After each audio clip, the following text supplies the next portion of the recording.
KayFabe Smark Podcast.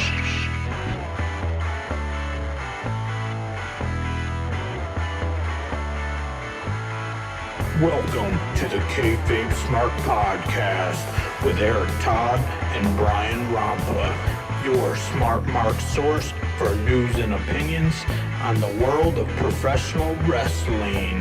Hey, it is May 13th. This is 2021. This is the KayFabe Smark Podcast. We're coming at you hot on YouTube and iTunes and Spotify and everywhere else with episode 51. We're going to talk about pro wrestling and AEW, but let's head on over to Mr. Eric Todd and see what he's got going on in his world.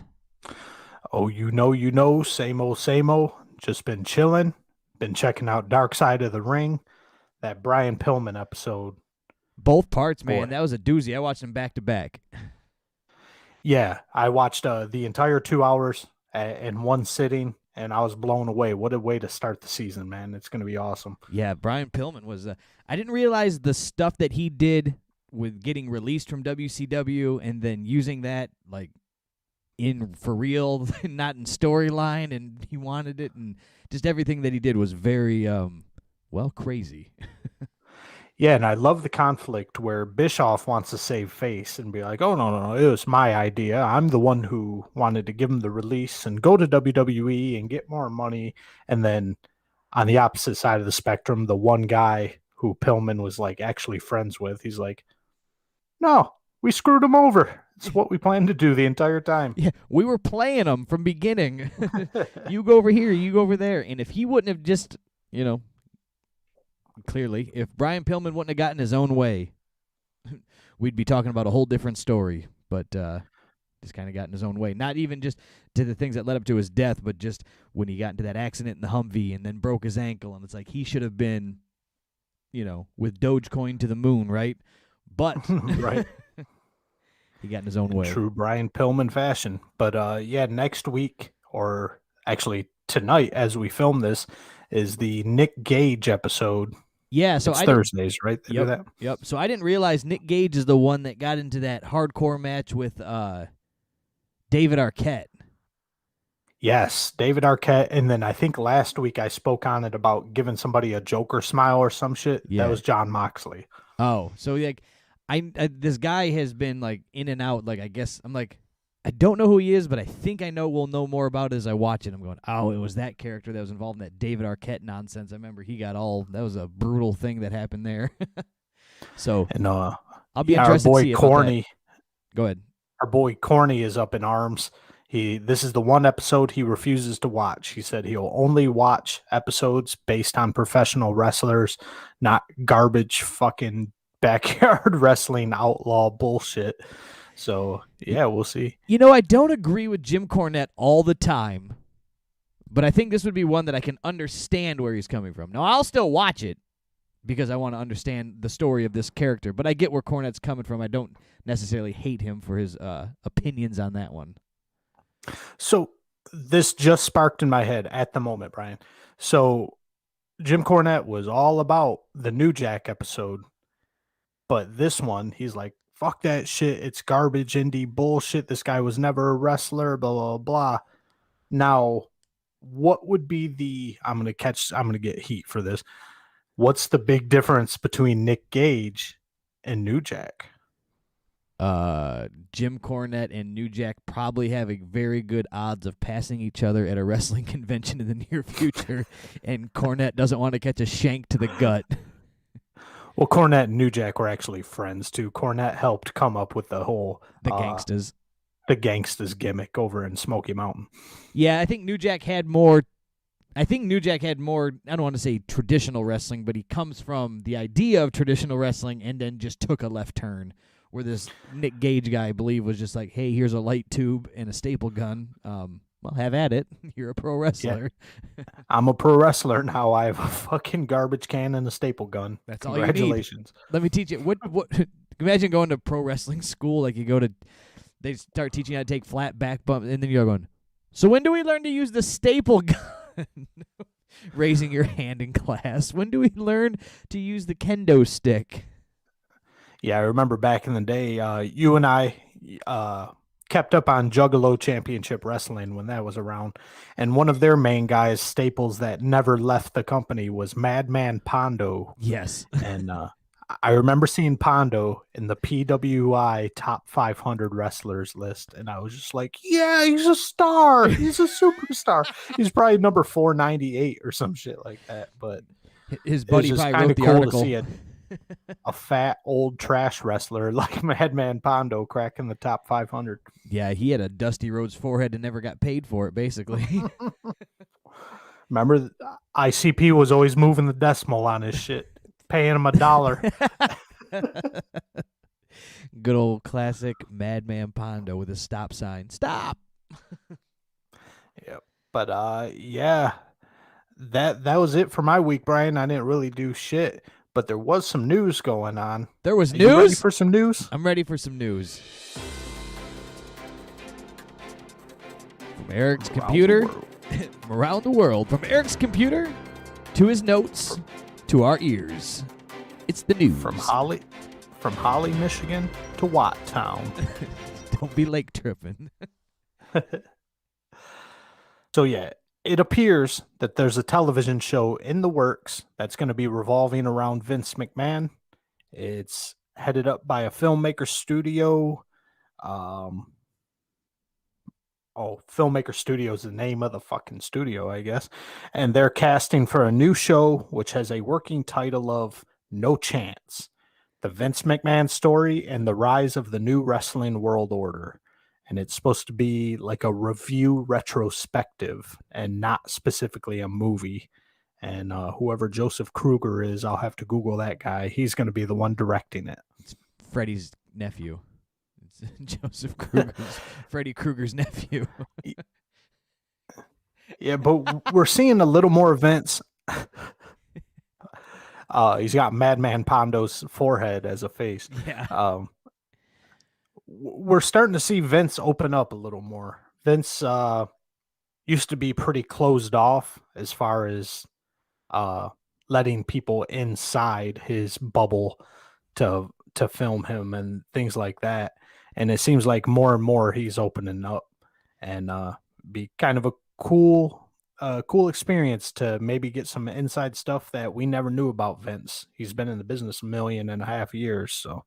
Yeah, I'm 100% interested in this, and I like that Vince is actually becoming, going to tell the story of wrestling and admit that wrestling happens outside of the WWE, and that, there are other companies and there are guys that come from other places, and there's a story that happens to the whole world of wrestling, and he can tell his piece of that pie. So he's always so cocooned off about that stuff. So I'm glad that Vince is going to open up and get going with this in the later years of his life.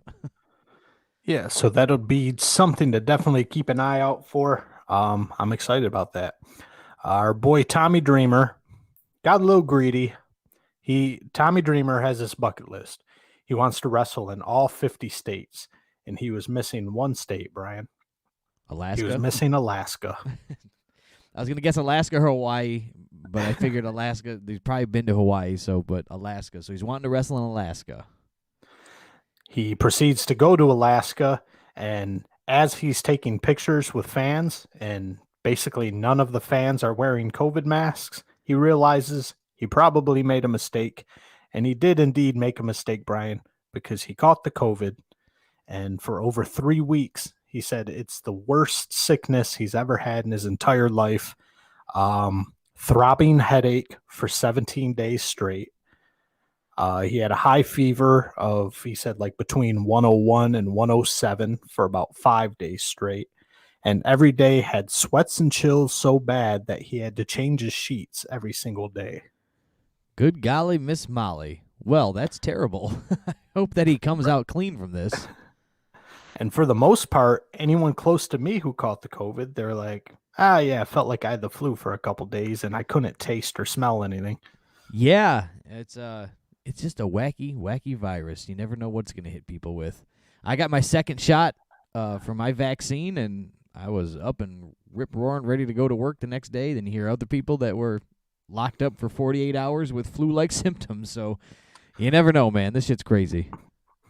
We'll see. I'm getting my second shot on Thursday, May 27th.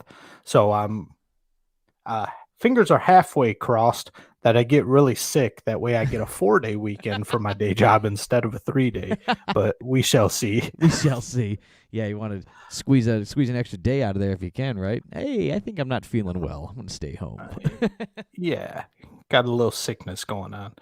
Our boy MJF, one of the most fantastic heels in the business right now, did an interview with WrestlingSC.com. He was asked if he would ever consider jumping to WWE, and I have a couple quotes here from him. He says, and this is in MJF character, but as we all know, MJF's character isn't too far off from Maxwell himself. Right. And I quote, I'd say I'd be near the end of my contract. I would be the AEW World Champion. I would still be a part of the greatest faction in professional wrestling, known as the Pinnacle. All of my brothers in arms would also have gold. And then at that point, the highest bidder, baby. Me and my boys were willing to go wherever the money's at. It's that simple. Well, there you go. And he goes on to say, don't get me wrong. AEW runs deep in me. I don't want to leave, but I'm a businessman at the end of the day, and I can't help myself if somebody's got an offer for me. I'm going to listen to it. And I think that's exactly the smartest thing to do. It's very similar to like what AJ Styles, if we will. He created his career essentially in the we'll skip the first part of the indies. We'll just say he started his career in TNA, right? Right. Made a huge name for himself, became their number one star. Then he moved over. He went over to did some Ring of Honor stuff. He did that. Back to TNA. Over here, he's in Japan. He becomes a leader of the Bullet Club. He's hitting these pinnacles, no pun intended. And then boom, now these last is going to only be in WWE for a good 5 years. And then he's planning his exit game. But he's taken the big check on those last 5 years. He went and stamped his legacy in the wrestling business elsewhere. And WWE is a cash grab at the end of the day. Oh, yeah. I'm sure the execs over at WWE got a half chub here and that MJF is open to negotiations. I think that would be a smash grab for WWE if they were able to snag him up. Yeah, I just fear that they would snag him up and then not let him be him, though, and say, we're going to call you just Maxwell, and, you're going to and just change everything about him and not let him be him of what made him there. But you never know. We'll cross that bridge. We can speculate on that when it officially happens in 10 years. Right. I don't think this is going to happen anytime soon. So speaking of AEW, their Blood and Guts show last week got a lot of people talking, even the people over at WWE and their executive branch there. PW Insider is reporting that WWE management, quote unquote, hated it. Speaking of the Blood and Guts match, with one person in management saying that just set the business back 30 years. I saw this quote too past my eyeballs, and I didn't quite understand what the difference of their War Games, Blood and Guts, versus WWE's War Games on NXT in the last year, right? They've crossed paths over this year. I don't understand what the big 30-year setback was. There was a fork involved. I mean, Shotzi Blackheart used a crescent wrench in the back of somebody's neck. Touche. But I dug a little deeper on it, and it seems pretty much what WWE execs had a problem with was the amount of blood, the amount of violence, and the amount of chair shots to the head. Said pretty much it. How WWE is trying to cascade wrestling into entertainment. It just, I guess they're saying it pretty much brought wrestling back to the ECW days, where it's just all about violence and blood and gore. This always frustrates me because if they did the opposite, then they'd just be like, whatever, man, all you're doing is just copying us. So then they take a Y turn there and take it, just dial it up a notch. They Y off on that. They go, well, we could do this, we could do this. They went this way, we're going to go left. And they dialed it up a little bit and had a little more blood and some more maybe quote violence, but it's 8 guys in a cage. Yeah, What what are do they you not supposed to expect? have violence? What do you expect? Rubber baseball bats and like the women's blood and guts or war games match over in WWE. But I think a lot of people are irritated with it and kind of set the business back. But there's other reasons that people like myself would look at it, such as Jericho completely exposing the razor blade, taking the razor blade out of his tape, and you just see him holding the razor blade like da da da da da, like in plain day. And then obviously the crash pad scenario where they focused right in on him going onto that crash pad and the fake metal grates and everything that were on top of it. Um, I think you can either look at it as an embarrassment of bringing wrestling back to just gore and violence, or that they did such a sloppy job that they just completely blew kayfabe and just exposed everything. Just basically told you right in your face in front of 1.1 million people, hey, the shit's all fake. Look at us. Right. I'll use this example again. It'd be like watching The Walking Dead and you see the makeup artist walking next to a zombie. Like, right, exactly. you go, I know it's not real, but don't insult me.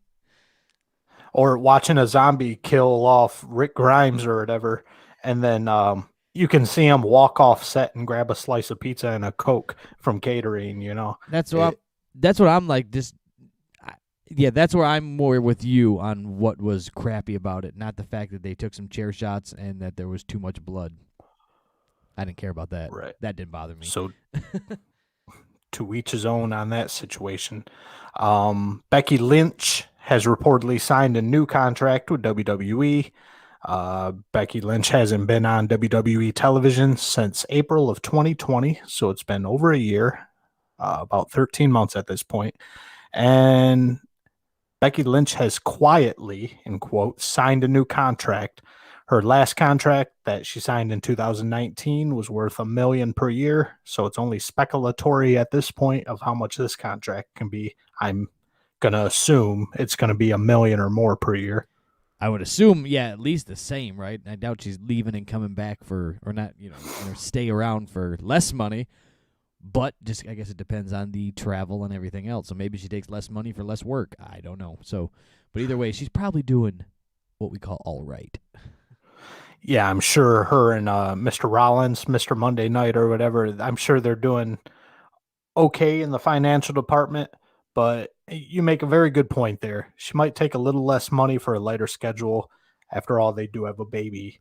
Right. They have a baby Becky at home or a baby Seth. I don't even know if they had a boy or a girl, to be honest with you. Yeah, I don't recall either. So that was, whatever. Gonna go make your money, Becky.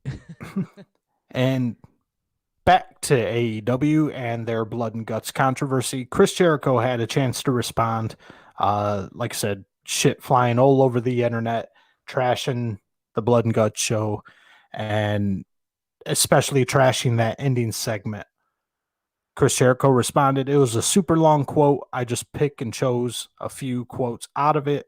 But here we go. This is Jericho on the crash pad controversy. And I quote, it was a black gym mat about 6 inches high from the bottom.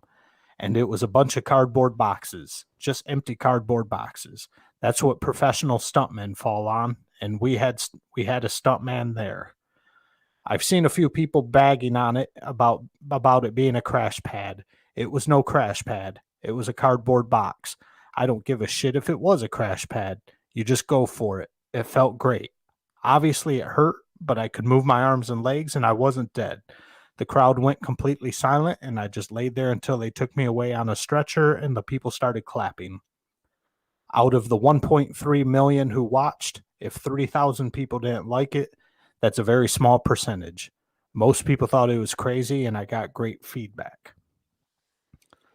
So, my problem with this is not Jericho defending it.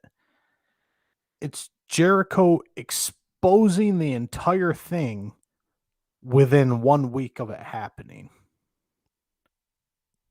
I have a bit of a problem with that. The thing hasn't even happened a week ago, and you are just going to completely break it down and explain every aspect. And you had stuntmen there, and it was cardboard boxes, and just no kayfabe to it whatsoever. Just this is how the magic trick's done. It's David Copperfield making the Statue of Liberty disappear in 1982 or whatever, and then on Regis and Kathy Lee the next morning being like, oh, by the way, this is how it was done. Yeah. All we did was turn the camera. Pretty silly, right? We're great. Right. Yeah. When you make that point, that's the point. I didn't know how to digest that at first. And I was thinking this similar to the same thing, that it's just early. Why talk about it? Just say I fell off of a cage. You didn't fall off of a cage.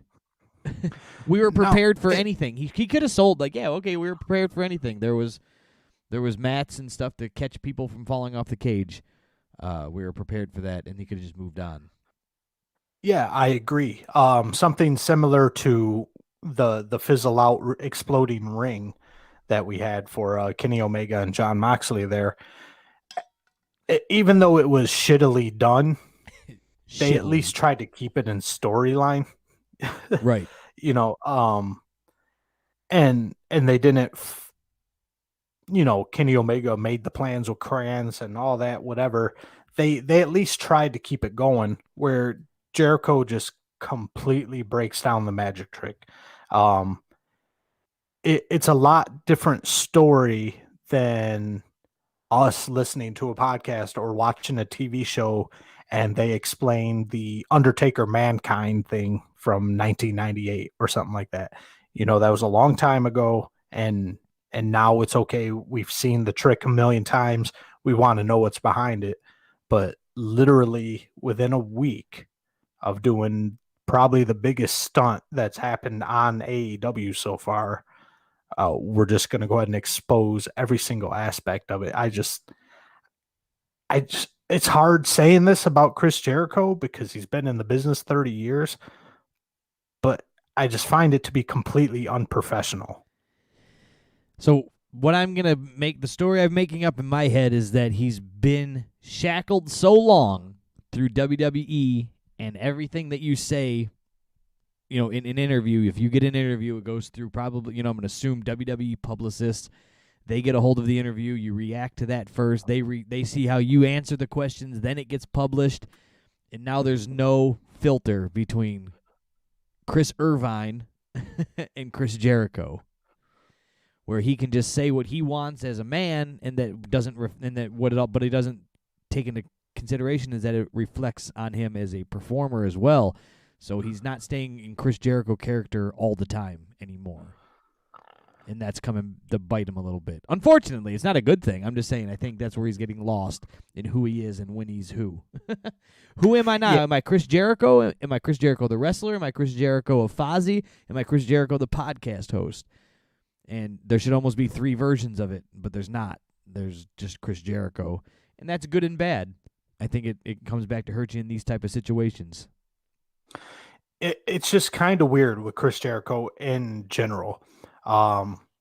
Say it was someone like, I don't know, Max Caster or Anthony Ogogo or something. These are rookies in the wrestling business. If they expose it, it's like, whatever. They're stupid ass kids, just starting out.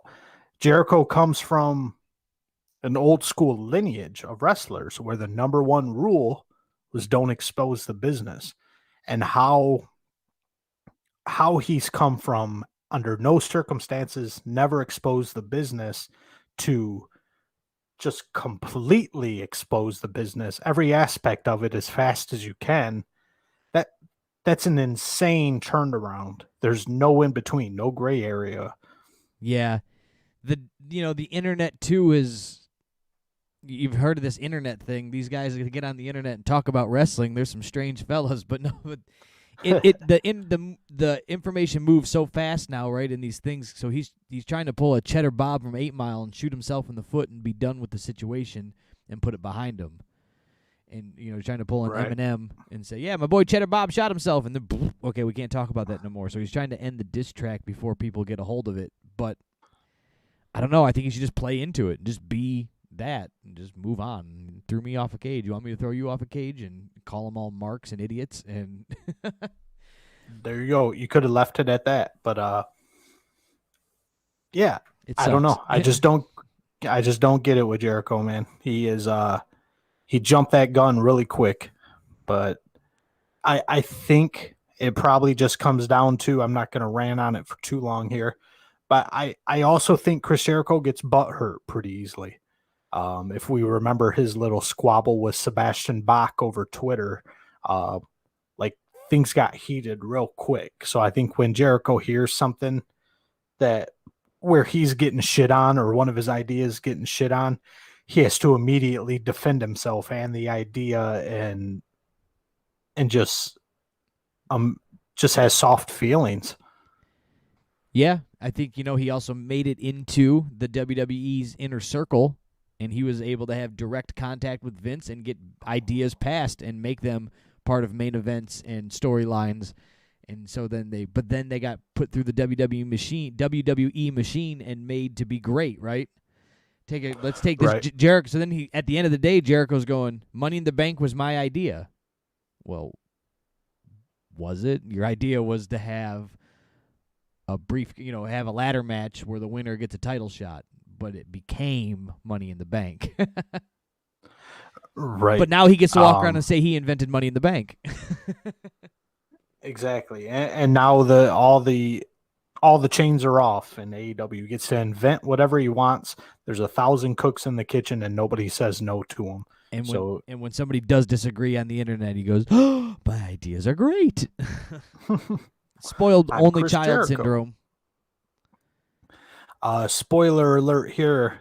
Well, not too much of one here. Orange Cassidy may have actually been injured in his match against Pac last night on Dynamite. The match was reportedly cut short. Ref Audrey Edwards called an audible on the situation because when Pac did that insane power bomb on Orange Cassidy, Cassidy was allegedly knocked out for real, knocked out cold from that power bomb. It's been a long time watching, and sometimes you can go, you watch these guys jump, drop kicks off of this and jumping off of that and everything else, and you go, okay. And then occasionally they catch me even, and I go, oh, that looked like it hurt. Not because it was an amazing move, but they catch you in that looked hot. They bent funny. That hurt. Your body doesn't move that way. And that power bomb made me do that. Yeah, we'll touch on it as we go through the show, but just in general, Pat came down with 1,000% of his power on that power bomb, and from what I can see, Orange Cassidy's head was the first thing to touch the mat. So yeah, it was a little rough. If they're smart, they'll use it that he lost his memory in a storyline, and that he changes his jeans gimmick and shades and starts something different. Yeah, only we can wish in one hand and shit in the other, and we'll see which one fills up quicker. So all throughout this show, also tagging on the show a little bit, AEW was bragging about being the #1 show on cable last week for the Blood and Guts episode of Dynamite, drawing 1.09 million viewers, and they're on cloud 9 about the situation. They're killing it. And then this week, Brian, they're down to 936 again. They're under 1 million. So I wonder where this roller coaster is going to settle. Where's the line where we're coasting just going to be? Because they seem to be all over the place. I'm going to say it's going to be a general under 1 million. Yeah, for sure. Do you see them dropping down to the 6s again anytime soon? Or do you think... No, I think they're going to stay... We're approaching that plateau. I think we're there. I think you're going to see the spikes into the millions, but the average will be that 900,000 mark, maybe 800,000, because they seem to plan their weekly shows. They don't do a lot of pay-per-views in general, but what they do is they like to make these themed Wednesday night pay-per-view-esque shows, right? I mean, Blood and Guts was a pay-per-view. The match. Right. Maybe not the whole show, but that match. That should have been paid for, but they gave that away for free. Well, that'll bring 1 million people in to watch. So then the next week, you hope you can keep a few of them, and then, in a couple weeks. And then now in, 2 weeks, it's Double or Nothing, so they're going to ride off of that for a week. That'll probably raise it up. 2 weeks after that, they're probably going to have a themed show again. It's just going to keep rotating. So I think they'll be able to hang on as long as they can keep making them interesting. And they've done pretty good the last couple of these themed shows and pulling out some big shots. So yeah, my only worry is that they keep shooting for the moon as often as possible. Just completely blowing their load on Wednesday nights, trying to crack that 1 million mark. And eventually they're going to run out of steam, and the wrestlers are going to get beat up and worn out and burnt out on constantly trying to put on WrestleMania on a Wednesday night. weekly. And all their writers, whoever the hell they are, and executive vice presidents, they're going to run out of ideas. And then we're just going to have a stale-ass Wednesday night show for a while until everybody gets rejuvenated. And that dip might be pretty ugly. I'm with you. There is a chance of fatigue that can set in and burn this thing out as well. So as long as they can stay out of their own way and just roll with momentum, but don't try to recreate the wheel every single time you go live. Right. It just seems to have that indie feel, like we're going to put on the best show possible every week. Well, that's not sustainable there, Mr. Khan. Yeah, like that level, right? Right. But as for me, that's the news. Did you see any stories that I didn't see? I didn't. You've covered most of everything that kind of passed over my eyeballs, so we will punch out of the news here. Pop, pop, pop, pop. And then, because the news is over, it is now time for a little overrated, underrated. It's Thursday night, and you know what that means. It's time for underrated, overrated. And this week, we are going to do the women, the ladies, the divas of wrestling. Whatever you want to call it, whatever era we're in, we're going to cover all of them. So, ladies, women, professional wrestling. And yeah, we need a little theme music, because it's ladies' night and the feeling's right. Don't sing anymore. We'll get ladies' flagged. Oh, I'm sure I sound just like them. But YouTube will shut us down. Overrated, underrated, women of wrestling. Up first, we have Lita. Lita.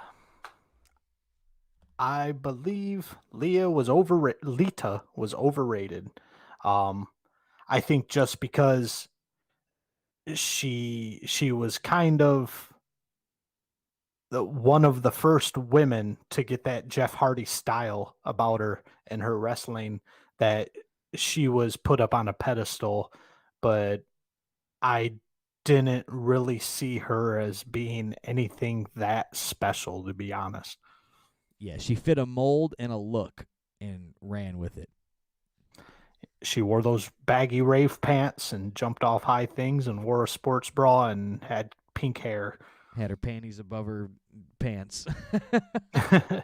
Right. So now you have the who's that chick in NXT that jumps off everything? Not Shotzi. The Io Shirai. Yeah, Io Shirai. Io Shirai is like Lita times 10, and even she sucks. And even she sucks. Overrated, underrated, Trish Stratus. Trish Stratus is another one that's overrated, man. She had an attitude about her, and she had the talent that was needed as a manager or a valet. But when you put her on a pedestal as amazing Hall of Fame wrestler, it's like, I think as a manager or a side piece, or yeah, it was there, but I don't see Trish Stratus as being a Mount Rushmore of women's wrestling like so many people seem to see her. All right. Well, there you go. Overrated, underrated, Becky Lynch. Becky Lynch, I would say, is overrated. We're 3 for 3, Brian. So she got lucky. She has a great look about her. She has a great voice. But I think there's nothing above and beyond, say, a Rhea Ripley, that Becky Lynch is so much better than say a Rhea Ripley. I think she just got lucky, and to the slot she was put into for her gimmick and storyline, and then cracking out to be the man, you got to beat the man, and then it was on like Donkey Kong right then. I think there's probably 10 or 15 other women you could have plugged into that Becky Lynch spot and got the exact same result. Yeah, best thing that happened to Becky, right? She had her nose broke on live TV. Right. That's a Britt Baker story. Yeah. And you could plug Britt Baker into Becky Lynch's spot and you would have got the same thing. As long as they get that nose broke, right? You can stand there with Right. blood coming out of your nose. Overrated, underrated, China.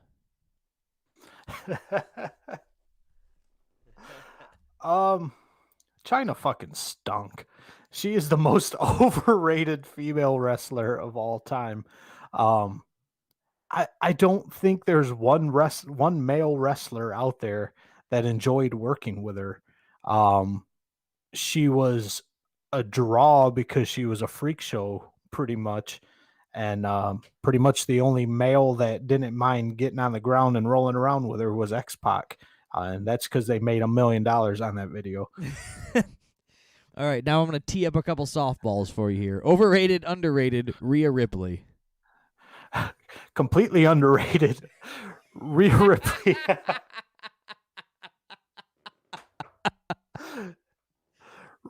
Rhea Ripley is continuously knocked down to where she could have been a megastar probably 2 years ago.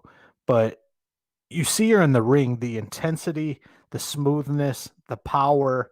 She's got everything you need in the ring as a wrestler, and just the attitude and just she has it. The mic skills aren't 1,000%, but the fact that she's been kept at such a low level for so long shows that she's underrated. And the last one, overrated, underrated, the Iconics. The Iconics, we're going to finish this one up with an underrated too. That was a huge surprise to me that both Peyton Royce and Billy Kay got cut from WWE, because those two, anytime they were on screen, were gold. I'm not saying they're on the Mount Rushmore of women's wrestling because their in-ring work was a little shaky there, but as for getting under people's skin and making people laugh backstage and cutting promos and being annoying heels, the Iconics had it. And I think if they were put in the right direction, or if what's that guy, Garbage Bag Gate? What's that guy's name?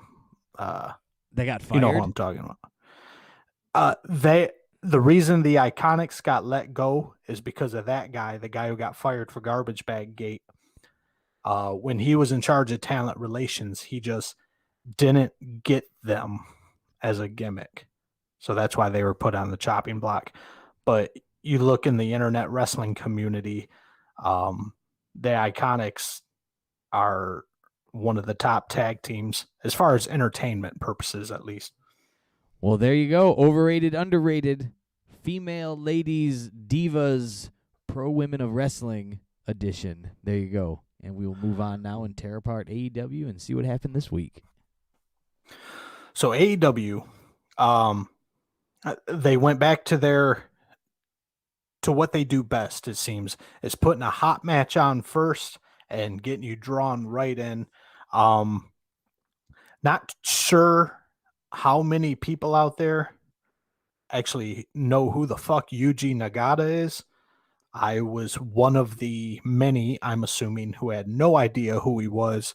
But thank goodness to the vignette last week, I was at least halfway interested in seeing him and Moxley go at it. Yeah, they definitely went for the niche on this one, which is fine for this particular match. It works. One, it was all about the IWGP, United States Championship. And so what they're trying to draw in is those guys that watch New Japan and say, "Hey, look, we're bringing this style to the U.S. It's over here," because there's a big group core fans that watch New Japan in the States, so they can start to bring the guys over. Bring the New Japan boys in here to wrestle into the States. They can start to draw some of those fans over as well. So you didn't have to know much about Yuji Nagata. You just had to know he's old school. He wrestled in WCW a couple times. Tony Schiavone called one of his matches, and he wants to wrestle until he's 70, and he's just respected in Japan. That was about all you needed to know.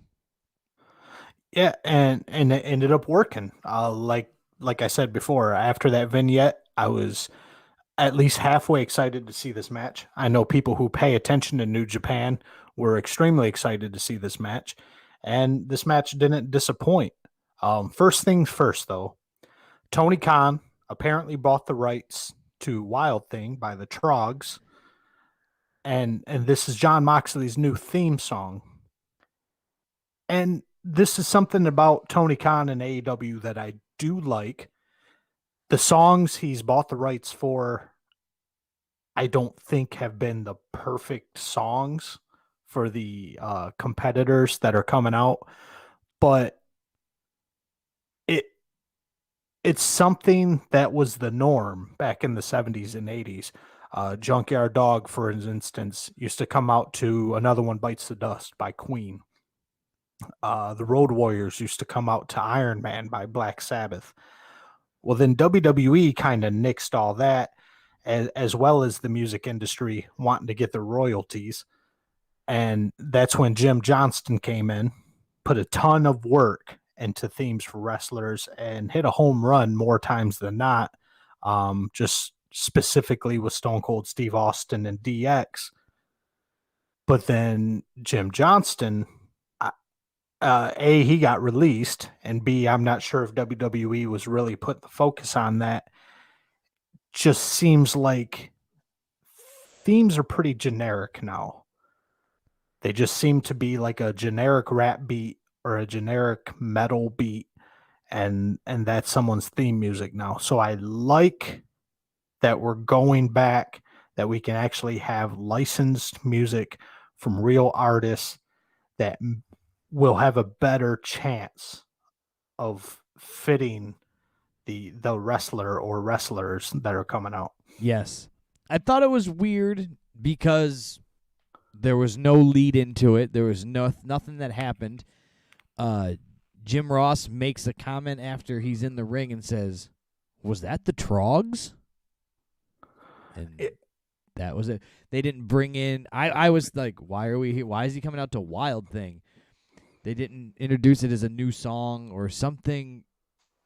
I don't know. There was just no like history of why he chose it. Like when CM Punk chose Cult of Personality, right? Right. And he had his original song in WWE. He leaves, he steals the title, right? And that whole storyline, and comes back with Cult of Personality. Everybody went, "Oh, he used this on the indies."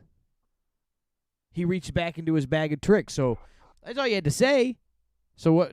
But just, Moxley loves the Trogs and loves Wild Thing, and that's what he wants to come out to, I guess.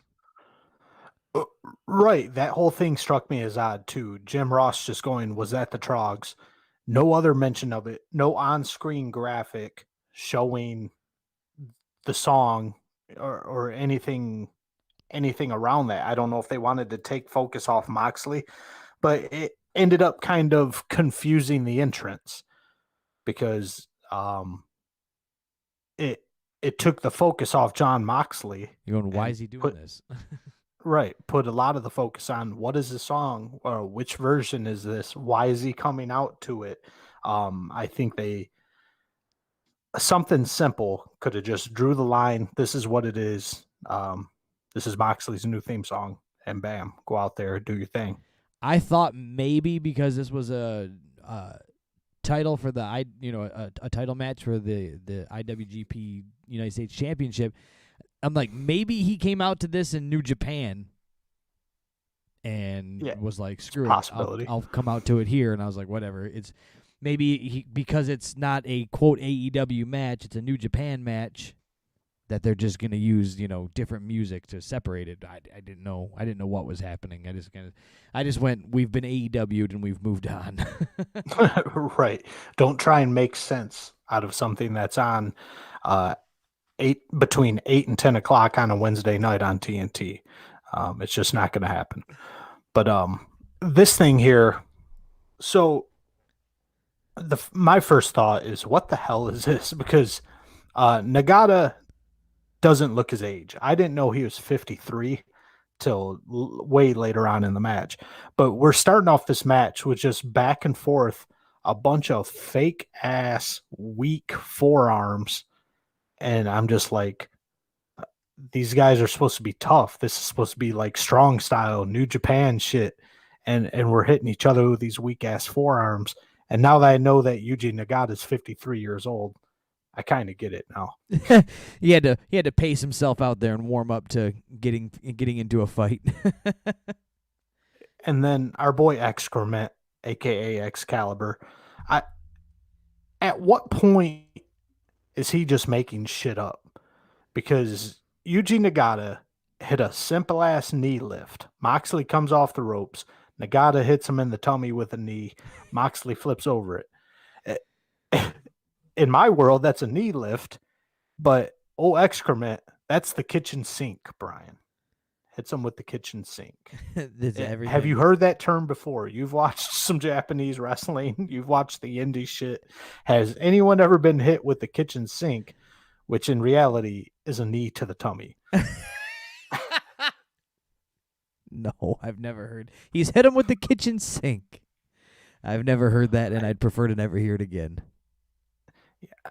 Excrement, I don't know why he's still on TV. He's the biggest mark I've ever heard on a wrestling show. I just don't get it. He irritates the shit out of me. First, it was 39 different versions of a tope, and tope suicida, tope lope suicida, cannonball tope suicida. Toupe. Thank God he wasn't over in WWE when Drew McIntyre did a tope, because when his dick piece grazed the top rope, who knows what Excrement would have called that one. Probably would have been too busy drooling out of his mouth. His dick piece. Yeah, good old Excrement. But I digress. So we get some brawling outside of the ring, and I get it. This is Moxley style. This is a lot. The little shit I do watch in New Japan, I've seen a lot of the stuff go outside the ring. At this point, we're at least getting some good strikes, some good kicks from both of the guys. Nagata ends up hitting this avalanche exploder on Moxley here, which looked fantastic. Again, taking into consideration Nagata being 53 years old. But it's just one of those moves that no matter who's doing it, it's going to look contrived, and you see the cooperation going on, because in order to pull it off, Moxley has to willingly stand on the top rope. Yeah, it's just like the Spanish Fly. We've complained about the Spanish Fly move, and also the Canadian Destroyer, or the Destroyers, or the Panama Sunrise, or whatever you want to call it. Those moves have to be, we have to be a team to get it done. I remember wrestling with my friends in the living room, right? You watch wrestling, and next thing you know, you start putting each other in headlocks. You're in, 5th grade or whatever, and you're wrestling. And try to give somebody the slingshot. Remember they launched, Shawn Michaels is always famous for it. Ric Flair getting the slingshot. Right. And I don't know, I had my brother or whoever and had him in that, getting ready to, and I'm going to fall backwards, and I'm going to launch this son of a bitch across the living room, right? And I flat back it right into the living room. and my brother's still laying there. It's like, oh yeah, he didn't fling himself forward and up and over and jump at the top of it as well to make it look real. And that was like when it clicked in my head. Oh, there's something more to this than I think. Right. Even something as simple as a slingshot or a suplex requires cooperation, but it's the art form of making it look like it doesn't. And because you could literally, there is like a chance you can make some of these happen, right? You could strong somebody up in a suplex. You could just get it up and over. You may be able to get a good leverage on somebody to get them up if you can kind of throw them as you fall to look like the slingshot, but the Spanish fly is not happening unless you both get up there, stand still, cooperate, hold your breath, and say 1, 2, 3, go. Right. And it's just it's getting to the point where with AEW where you just get tired of picking it apart because it's just like whatever, the shit's going to be there every single week.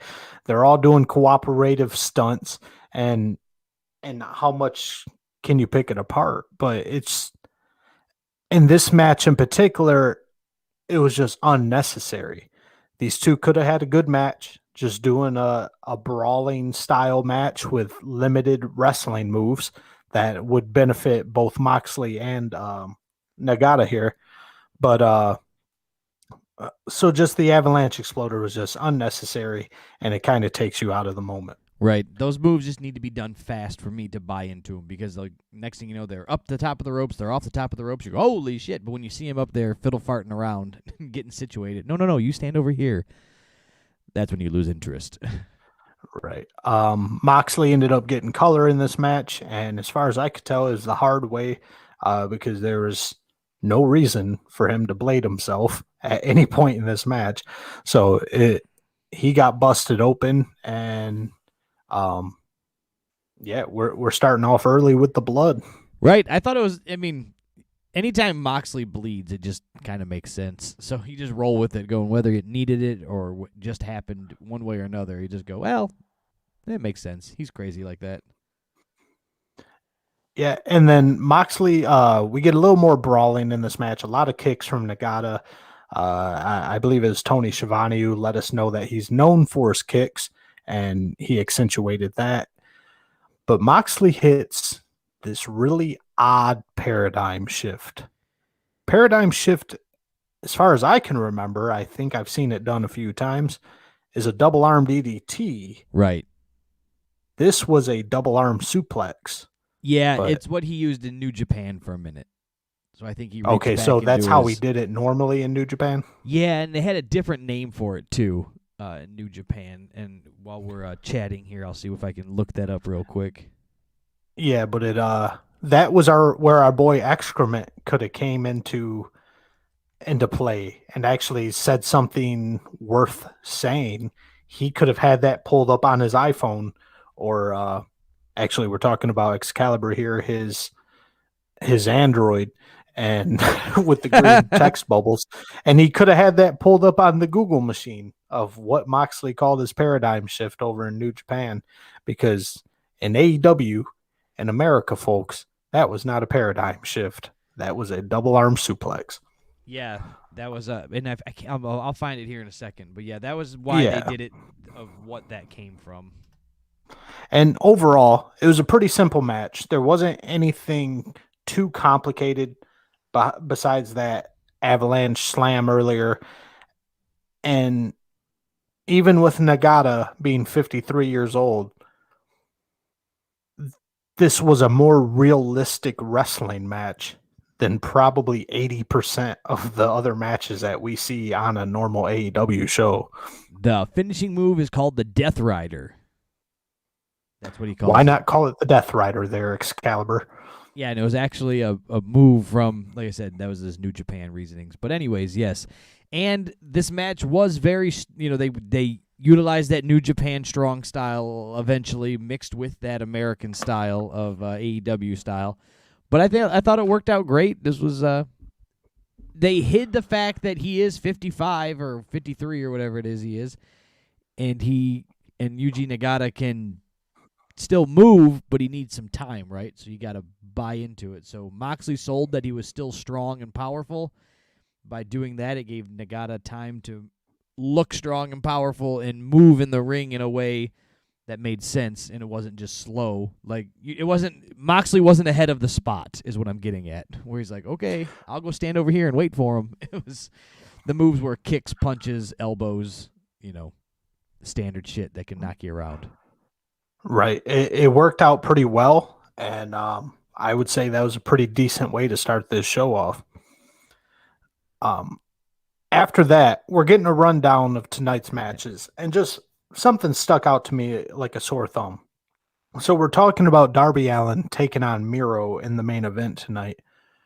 Why are we still calling Miro the best man?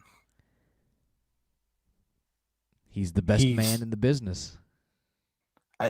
So I guess this whole best man gimmick just kind of evolved from being Kip Sabian's best man in his wedding to now he's not even fucking with Kip Sabian. He's just the best man. And now he's just the best man, which I guess you can just twist it around to what you said. He's just the best man. I'll be honest with you. That's actually the way that I thought that they were going to run with the gimmick, the best man. That he was going to be, I'm going to bring in the best man, and then he was going to be the best man, and that way he can run with it. And it kind of appears to be that's what they're going with. And it's you got a Ric Flair shirt on as we speak here. It's to be the man, you got to beat the man. I'm the best man. I think it could work. It seems goofy right now because you haven't heard it before, but I don't think it's that far off from being something that can pass on. That'll be like a slogan that you can see on a T-shirt. I mean, Becky Lynch has a shirt that says "The Man." Yeah, well, I wouldn't buy that shirt, and I hate this too. I don't see Miro getting over with the best man thing because it's not a phrase anybody uses besides in a wedding. Hey, Brian, you're the best man. Like, it's not a phrase anyone uses. You're the best man, Brian, or may the best man win. It's the only thing I can think of. So you're saying it needs punctuation. If it was you're the best, comma, man, then you could see that on a T-shirt. Right. That would sell better than the best man. Then a picture of Rusev's goofy ass face. They can get a tuxedo printed shirt and put Rusev on the back, and it says the best man, so it looks like you're wearing a tux like you're at a wedding. There you go. Pro Wrestling Tees is going to be calling you right now. Damn, I always got the good ideas. Yeah. So we get our boy, my favorite interviewer in the business, Alex Marvez. He's in the back with Ortiz, Sammy Guevara, and Jake Hager. Obviously, they're mad at Pinnacle for pulling one over on them, give them the old switcheroo, causing them to give up the match, and then throwing Jericho off the top of the cage anyway. And then there they had to AEW it up, Brian. This was a no DQ match where people are getting hit in the head with chairs. They're getting thrown off a 20-foot cage. We're getting the padding ripped off in the ring, and we're getting their heads slammed into that. We've got Jericho hitting people with baseball bats. Santana's in jail, Brian, for stabbing MJF with a fork. In a wrestling match with no rules. In a no DQ. Called Blood and Guts. Called Blood and Guts. This wasn't called Hold My Hand and Read a Story. This was called Blood and Guts. Where chairs and baseball bats were just a normal thing. What it comes down to is I think Santana needed the night off and they needed a reason. Yeah, I did read that Santana was just sick in general, and with COVID, everyone being cautious about COVID, they didn't want to take any chances. Why couldn't they just say he was beat up from last week and just needed it? It's as simple as that. He got beat up last week. He's in jail. It's like we always got to go over the top and goofy with this shit. Or just say he's in jail. They want to play it up like they're from the New York and in the streets and that they're kind of thugs, right? Right. And just be like, yo, Santana got arrested. There you go. That's believable. We don't got to make it because he stabbed somebody with a fork. Yeah, like just say he got arrested for, he's in trouble with the law again. That's Santana. Silly Santana. But also, this is a company, Brian, where at one point I believe we had 4 kidnappings in a 6-week time period.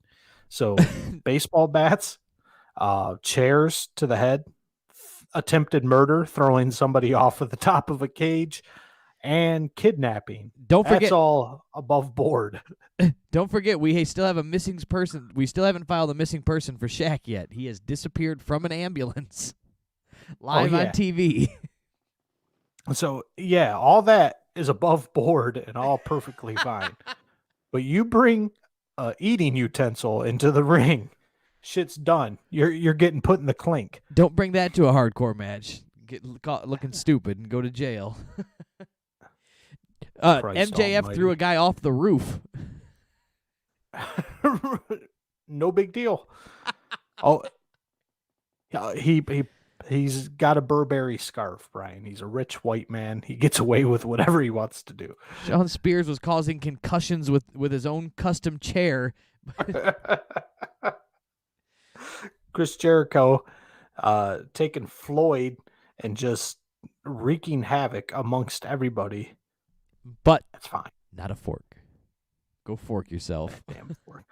Oh, Abdullah the Butcher, man, should have been in prison for life if he got put away for a fucking fork. Oh, Abby should be locked up. Throw away the key. No more Chinese spare ribs for you there, Abby. Oh boy. But we come back and we got Cody in the ring, and Cody, God bless him. Again, just too much. This was a wacky ass promo. I could not tell where he was going. He's proud to be an American, Brian. That's first things first. He's a real American. He's proud to be an American, where at least he knows he's free. Is Tony Khan gonna buy the rights to that song? He better, or he could go above and beyond and buy Hulk Hogan's old theme music. I am a real Maybe he's gonna American. He's gonna buy Dusty Rhodes theme music according to the end of this. Yeah. So we got Cody in the ring for a big announcement. He goes on this whole a history lesson about racism in Georgia and segregated schools and whatnot. Drops in the fact that him and Brandy are going to have a mixed baby. I don't know. He just got way too invested in this. He's crying and drops in a little shout out to Shad Khan here for coming to America at the age of 16 from Pakistan and basically inventing the single piece bumper and becoming a multi-billionaire. And this promo, well, I think he was going for the American dream. Yeah, the American dream, the working man promo, or the it the plumber? Yeah, the son of a plumber. The son of a plumber, yeah. Dusty Rhodes, baby. So he goes on and on, and I was just like, okay, I get it. It's enough. And finally we get to the meat and potatoes and the actual point of this fucking thing. He announces that Anthony Ogogo, who's been talking shit about America, is at Double or Nothing. He will be fighting not the American Nightmare, Cody Rhodes, Brian. He will be fighting the American Dream, Cody Rhodes. I'm going to be honest with you. This promo going on, I had no clue I knew what he was talking about. I could understand him, but I didn't know why we were talking about it. I forgot 100% about that Anthony Ogogo put a flag over him because they gave it about 6.8 milliseconds of TV time last week. So he came out, got a tummy punch, laid a flag on him, and boom, we were talking to JR.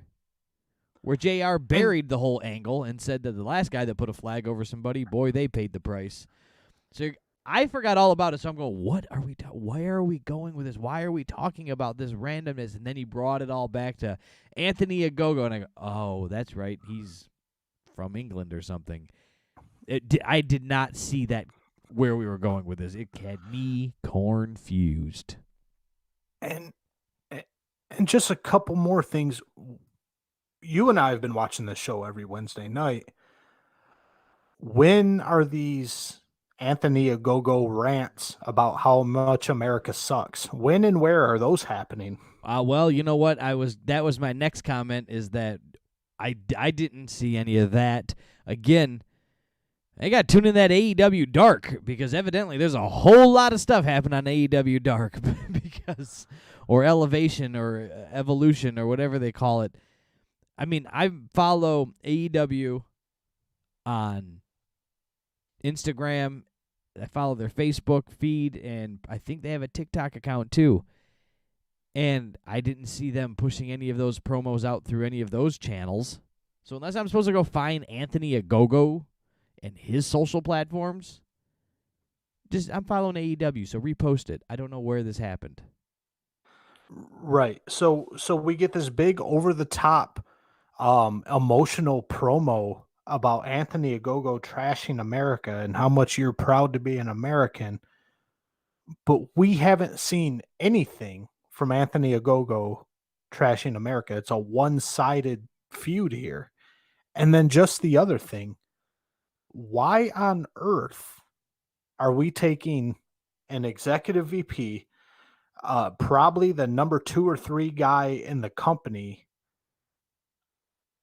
Why is he doing a feud that's gonna end up at one of their biggest pay-per-views of the year?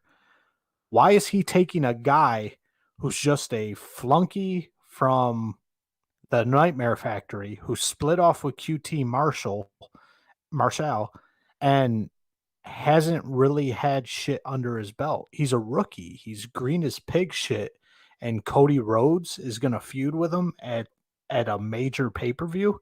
It's just so stupid to me. Why Anthony Agogo? There's 1,000 other guys in AEW that are much more deserving of that spot. This is a spot. This is the opposite of what we just spoke about. Blood and Guts is on a TV show and should have been a pay-per-view. And this match should be on TV and not on a pay-per-view. Right. We're trying to make something out of nothing here. This is, in reality, Cody Rhodes versus Anthony Agogo is, I don't even think it's an opening match for Dynamite. It's a mid-card, maybe a comeback at the 1 hour match. Yeah. But for some reason, I don't know if Gogo, because of his Olympic status or whatever, if he came over with some clout and making demands that he wants to be in pay-per-views or whatever. But for some reason, we're taking a match that would be mid-card on a Wednesday night, and we're putting it at one of the biggest pay-per-views of the year, and I just don't get it. Not even do I just don't get it. I just don't care. And we don't care because we don't. Cody Rhodes basically tried to make the whole entire feud out of one promo. Right. Basically, it was just Gogo punching him in the tummy, putting a flag on him, and then Cody Rhodes cutting a promo. That's the entire feud. And that's why we're getting a match at Double or Nothing. It makes no fucking sense. Nope. You're right. I know listening to two guys agree on the internet is the most entertaining thing anybody's ever heard, but I agree. I don't know what else to say. So, yeah, that was a weird, contrived thing. Cody's crying. He's making up story. Like, he's stretching and twisting this story into being something else. And then Anthony Agogo still doesn't even come out to put a word in edgewise. He doesn't even give a pre-recorded thing that they did that they can throw up on the Contron to play. And then they just move on. Cody Rhodes leaves the ring. And this is something I'm going to borrow from Jim Cornette, an idea. I don't really have a quote handy or anything, but okay, so when you had Nikolai Volkov and he's running rampant in the WWF in the 80s, that's because the USA and Russia, or the USSR, had a bit of a rivalry called the Cold War going on. Just a smidge. You know. Sergeant Slaughter and Hogan. when you had Sergeant Slaughter and General Adnad or whatever, fucking or Colonel Iron Sheik, Mustafa. yeah, Colonel Mustafa, when they were feuding with Hogan, that's because the Middle East, Saudi Arabia, Iraq, Desert Storm was a thing. we had a bit of a feud with a few of these countries in the Middle East. What the fuck does England and the United States? Where's the conflict in this situation? That's like where we're I'm on kissing TikTok cousins. all the time, and I don't see Brits talking shit about America. The only thing I see Brits talking about America is how good our snacks are over here, and and ranch dressing, because apparently ranch dressing isn't a thing over in the UK, and so yeah, that's all the Brits got to say about America is we got some good ass food. I don't see the rivalry. No, and if they're gonna start or try to do a rivalry, like you can dial it back. And Bret Hart took on the United States, right? And taking his Canadian pride. But like that was a long thing that was made. Like Bret, Right. It wasn't like this week he started it, but he didn't even become the heel of against a good guy. He was just the heel. It was Bret Hart and the Hart Foundation versus the United States. That was it. So anybody who wasn't from Canada, if they went to Canada, he was a good guy, and if they came back across the states, he was a bad guy. But that took like a while. This is done in 7 days. And what we're seeing AEW doing, and it's painfully obvious, and it's just so poorly executed, is they're just taking old bits and gimmicks from old WCW shows, old WWE shows, and they're trying to put their own spin on them. The big one takes place here pretty soon. We'll talk about that. But this one right here, as you brought up the whole Bret Hart thing, that's what they seemed to be doing here. They're jocking the style of Bret Hart shitting on America from Canada, and they're taking a well-written storyline that took weeks and months to progress, and they jammed it into I guess by the time we get to this pay-per-view, if they keep milking it, it's going to be a 1-month program altogether. Again, with somebody who's not even established in the wrestling business yet. At least Bret Hart was well respected anywhere he went. Right. And not only is it so it's a month, but they've only given both of these segments now a total of 15 minutes. So we can't even say that it's been weeks, you know what I'm saying? It's that they've even given this time for this Anthony Ogogo Cody Rhodes thing has been minutes. They've invested in this on TV. So this is just whack-a-doodle.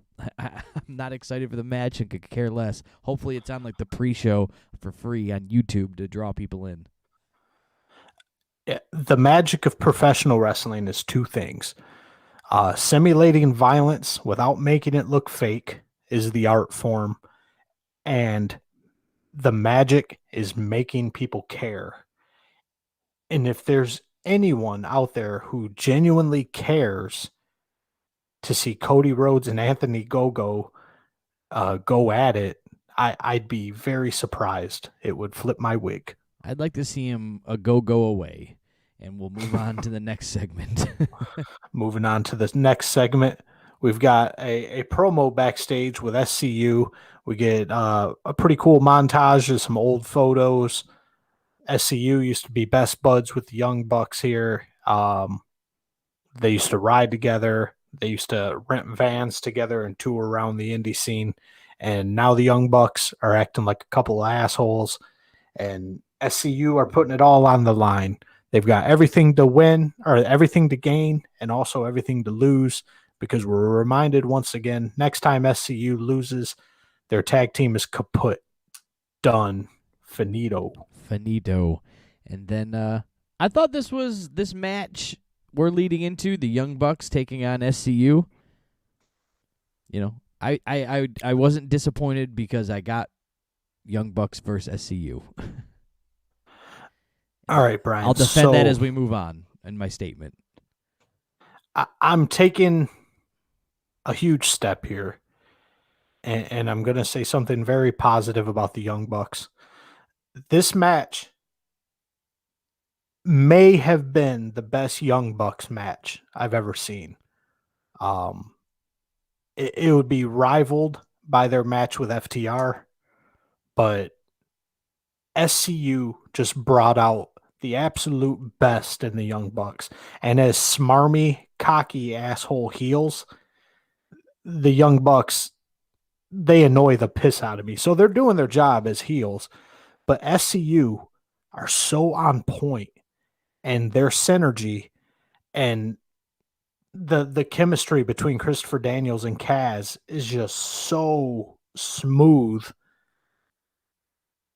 They're just both ring generals, and they brought out the absolute best in the Young Bucks, and this match was absolutely fantastic. This match was really good. There was some AEW-ishness to this, meaning you had Rick Knox as the referee, so take that for what it's Always worth. a disaster. So really what that means is that they were allowed to do whatever they wanted. There was minimal, there was a lot of outside stuff. There's a lot of 4, 2, 3, 4, 5 guys in the ring. I don't know, I added extra guys in there, right? But there was just a lot of nonsense that was allowed to be done. The boys were allowed to get in and just, he was letting the match go. But that got a little long for me. But other than that, the match was the match, and it was a good match. It was Young Bucks stuff, it was SCU stuff, and when you go see, you go to a concert and you expect to hear the songs that you heard on the radio, and in the same fashion, you see SCU take on the Young Bucks, you know kind of what you're gonna get, and they gave us that. Yeah, it definitely got AEW'd up towards the end, but throughout the match, you see SCU at least attempting to follow the rules. Even though Christopher Daniels at one point was in the ring for way too long without Rick Knox even trying to get him to leave the ring, he wanted to make a legit tag to Frankie Kazarian, so he dragged him over to the edge of the ring, stepped back through the ropes, grabbed the tag rope, reached over, and tagged Frankie Kazarian.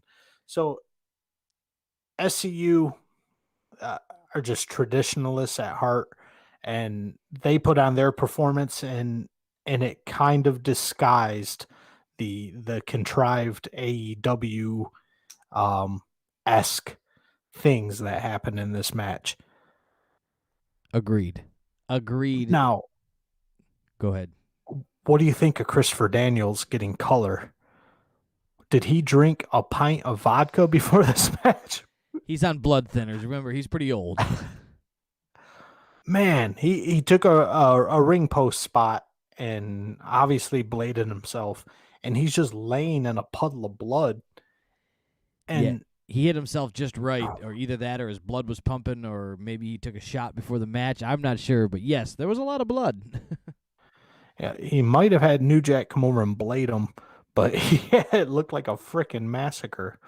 Our boy Nick Jackson here took a flat back bump on the entrance ramp from a back body drop over the top rope, and he bounced a good 6-7 inches off that wooden entrance ramp, and that's just another one of Darby Allin's done it a million times. I think we spoke about some other idiot doing it last week.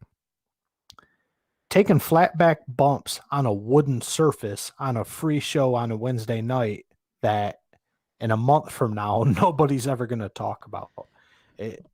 Maybe you're just because going to destroy your body. Maybe they'll talk about it if SCU sticks to the loss and never being a tag team again, that was their last match.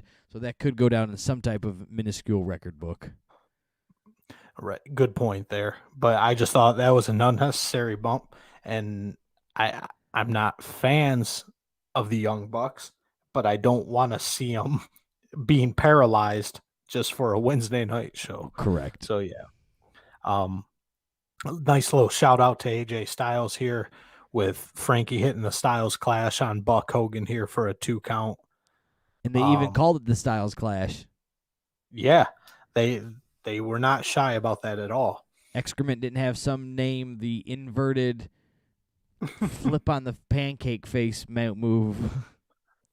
And Frankie really laid it on too. Like he laid straight up flat on the ground in the reverse 69 position here with Nick Buck or Matt Buck. And then we get Daniels is still bleeding. He's had to have lost at least 3 or 4 gallons of blood at this point. He's a walking raisin at this point. 3 or 4 gallons. He could have fed an entire Red Cross clinic at this point. But Daniels is playing it up. He's selling the shit out of it that he's lightheaded and stumbling all over the place. Ends up bleeding all over Matt Jackson's Jordan 1s. And throughout this match, they've gone from $1,000 shoe to Don Callis saying they're a $10,000 shoe. And I couldn't help myself, Brian. I had to look these shoes up. Sure. These shoes are going for $140. Well, what they're going with here is a couple weeks ago when they wore that all-white get-up. I don't know if you remember they came out with that. They had some Jordan 1s on, some Dior ones. Mm-hmm. Now, those ones they didn't even point at them. They just came out and wrestled in them, right? They just came out. They had their white get-up on, their white Jordan 1s, these Dior ones. Nothing about it. And the internet kind of took to it going, they're wrestling in $1,000 Jordan Dior 1 shoes. So now it's kind of like the gimmick that they're poking at the internet. Like, that's why they came out and put their feet on the ropes and were pointing at their shoes. Like, this is what we wear in the ring. So that it's kind of a gimmick that kind of came amongst itself. I get it. I get that was the point because they basically shoved it down our throat.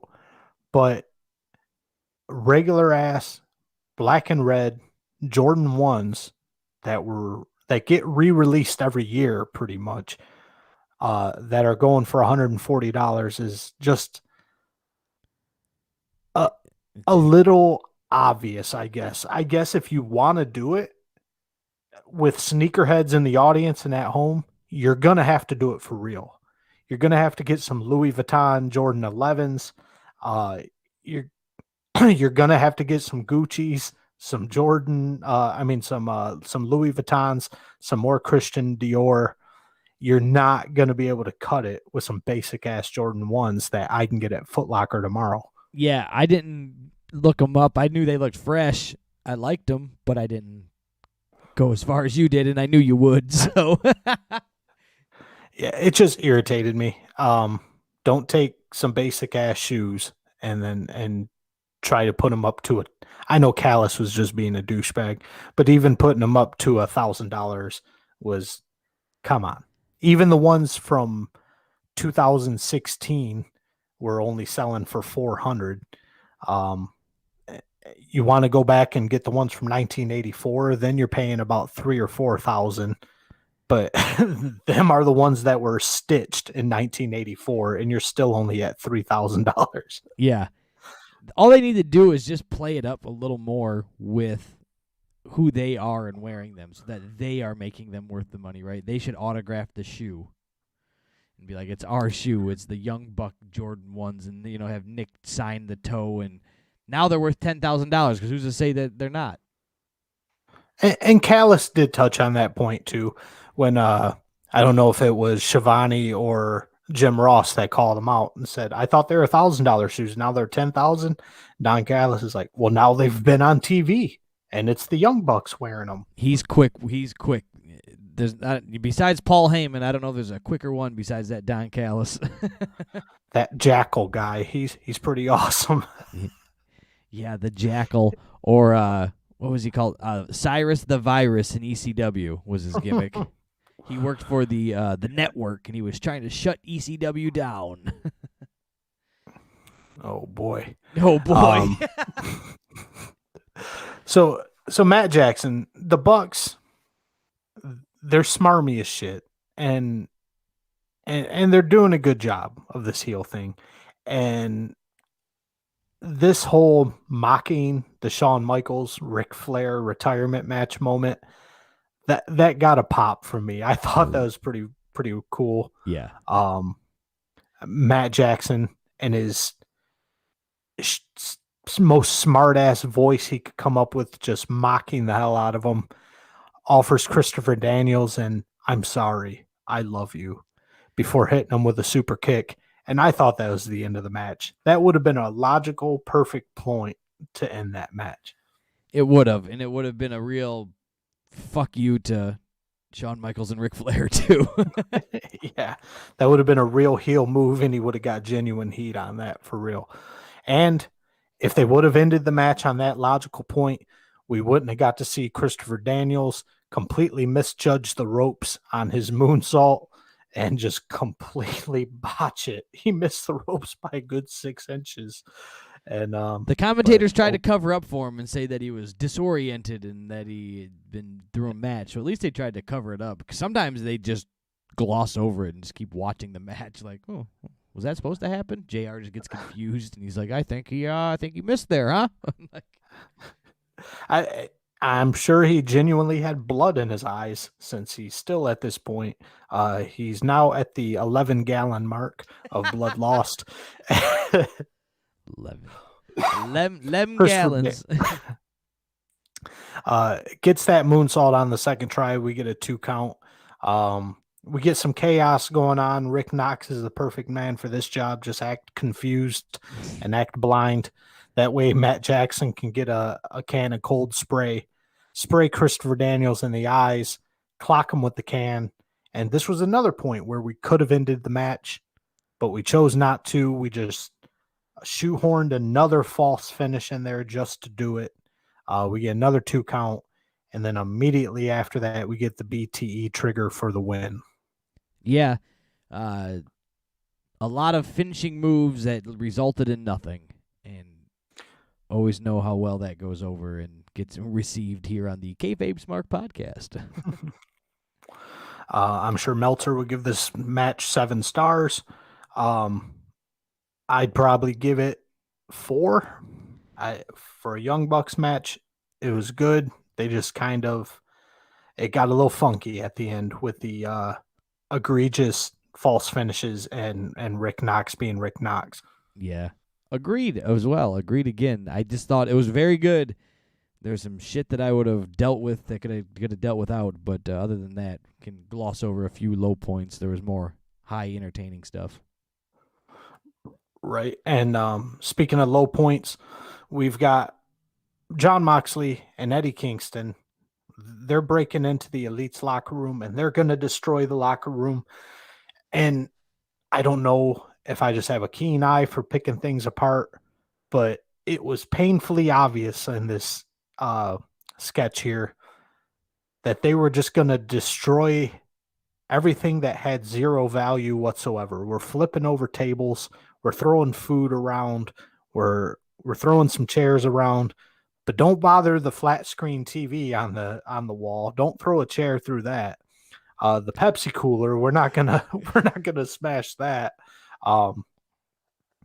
Basically anything of any value in this locker room they stayed about 6 feet away from that and just basically just made a mess like a couple of 6-year-olds throwing a temper tantrum. Yeah. I'm just gonna tip over. Don't mind me. I'm going to turn your cup 80 degrees clockwise. So now your room is a mess. I've unfolded. That was another t-shirts. thing of you've got con money. You're gonna do something like this. Go for it. Now, just a simple thing of TVs. You can get a TV that size is probably a 32-inch, maybe a 40. You can get them for like $100 now at Walmart. Whip a chair through that son of a bitch, and it would have took this whole skit. It would have took it 10 times higher than it was. That's where Vince shines. Vince McMahon will come in and go, guess what? I got this car of mine, this Corvette, fill it full of cement. You pulled the example right out of my brain. I was going to be like, Vince McMahon's the type of guy that'll fill a convertible Corvette with a truck full of cement. You could have even faked this a little better and did that old school attitude era of something's happening backstage and the cameraman goes running in there. and Moxley and Kingston are already in the room trashing it. And as simple as TVs are these days, you just put an image of a broken TV screen up there. There you go. You know what I'm saying? And some chairs around it, and it looked like something's happened. A baseball bat laying on the floor. You get lead up to what may have happened before we got there. Theater of the imagination. Less is more. But, this just kind of looked like a couple of kids getting into mischief. Precisely. That's a great way to put it there. Just a couple kids annoying their big brothers here. But I'm going to short sheet your bed. During the commercial break, we come back and we see that SCU was hugging it out, and they're sad. It's the end of SCU. See you later. Yes, was that the Bucks who said that? See you later. We've got Dasha in the back with Christian Cage. Christian Cage is cutting a promo on the Casino Battle Royale, and he wants his shot to get a title match whenever he wants, and he is so rudely interrupted by none other than Matt Sydal, and they're going to have a match next week. Something that, again, no reason. Matt Sydal isn't even in the same echelon as Christian Cage here. I'm going to outwork your t-shirt. Who cares? So yeah, that's a match that I'm gonna watch because I'm a fan of Christian. Matt Sydal, I could really give two shits less. The only next match on the go ahead. Go ahead. Just next match on the card is our number one contender match. Pretty much, we've got our number one and our number two contender for the AEW title. Again, in this company, rankings are just pulled out of people's asses. Somehow Orange Cassidy is the number one ranked contender for the AEW championship. Pac is number two, even though all we've really seen him for the majority is wrestling tag team matches. The winner gets a shot at Kenny Omega at Double or Nothing. Yeah. Surprised both by these picks to be the number one contenders. Honestly, I have nobody better that should have been there off the top of my head, but it's just to claim that they're the number one contenders for rankings that's the part that throws me. If they were just to pick them, hey, I like what you guys are doing. We're going to put you into a match and blah, blah, blah. But that's not what was happening, right? It's just they're saying number one contender, and then you're going, really? When did these guys fight all these singles matches? Right, and on the other end of the spectrum, you've got Adam Page, who I think took one loss in 2021, and that was to the monster Brian Cage, and he's knocked from number one ranked all the way down to number 5. And the only reason that I could see like a loss to Brian Cage knocking him down 4 spots like that is simply because Brian Page lost clean to Tessa Blanchard in Impact Wrestling. That's the only thing I can think of as what would knock Adam Page down 4 ranks. Yeah, maybe that was it.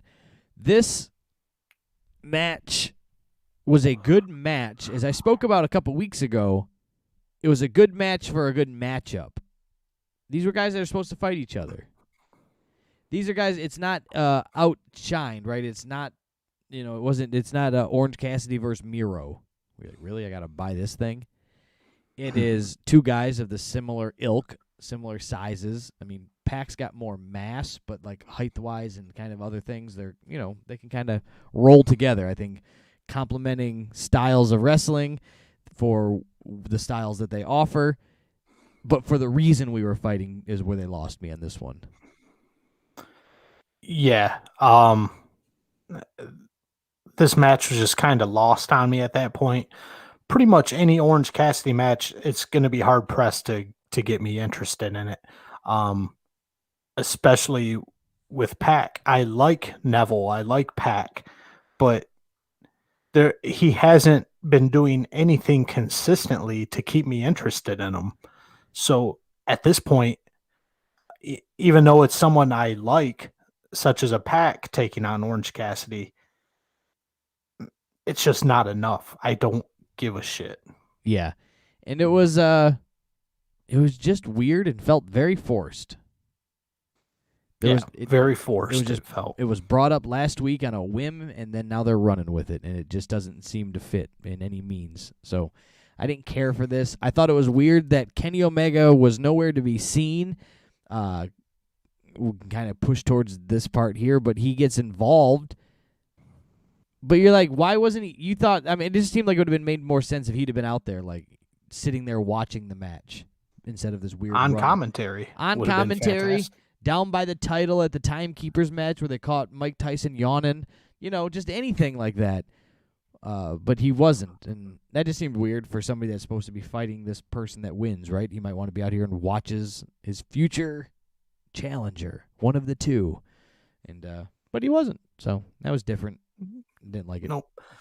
That could have brought the interest level up at least a little bit of Kenny Omega. I personally think he should have been on commentary, but at least he was out there doing something.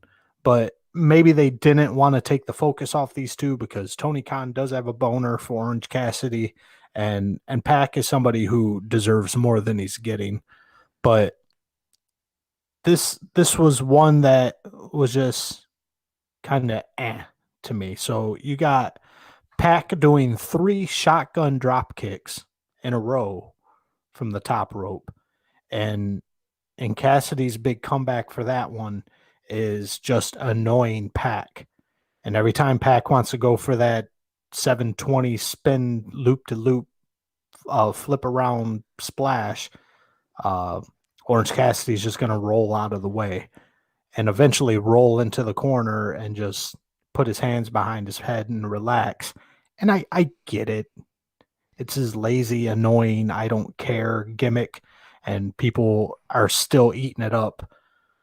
Whatever. But it's just come on, let's get this shit moving. I did like the defense of rolling away because that is such an everyday type of thing that you would do. Like, hey, somebody's going to jump on me.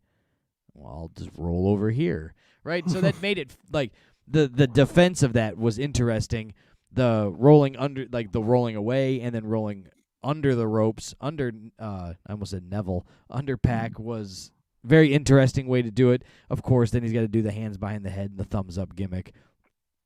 Whatever on that. But I thought this the to change up to get away from something as simple as just roll away, then Pac's going, shit, I can't jump on you. It kind of put a reality touch in there for me, so I kind of liked that. I thought it was funny, good, fit the mold. Yeah, and it was Orange Cassidy all the way. It's something you fully expect from a match with him. And this is to the point where Pac hits this power bomb that is just insane. I stated before, but he put his all into this power bomb, and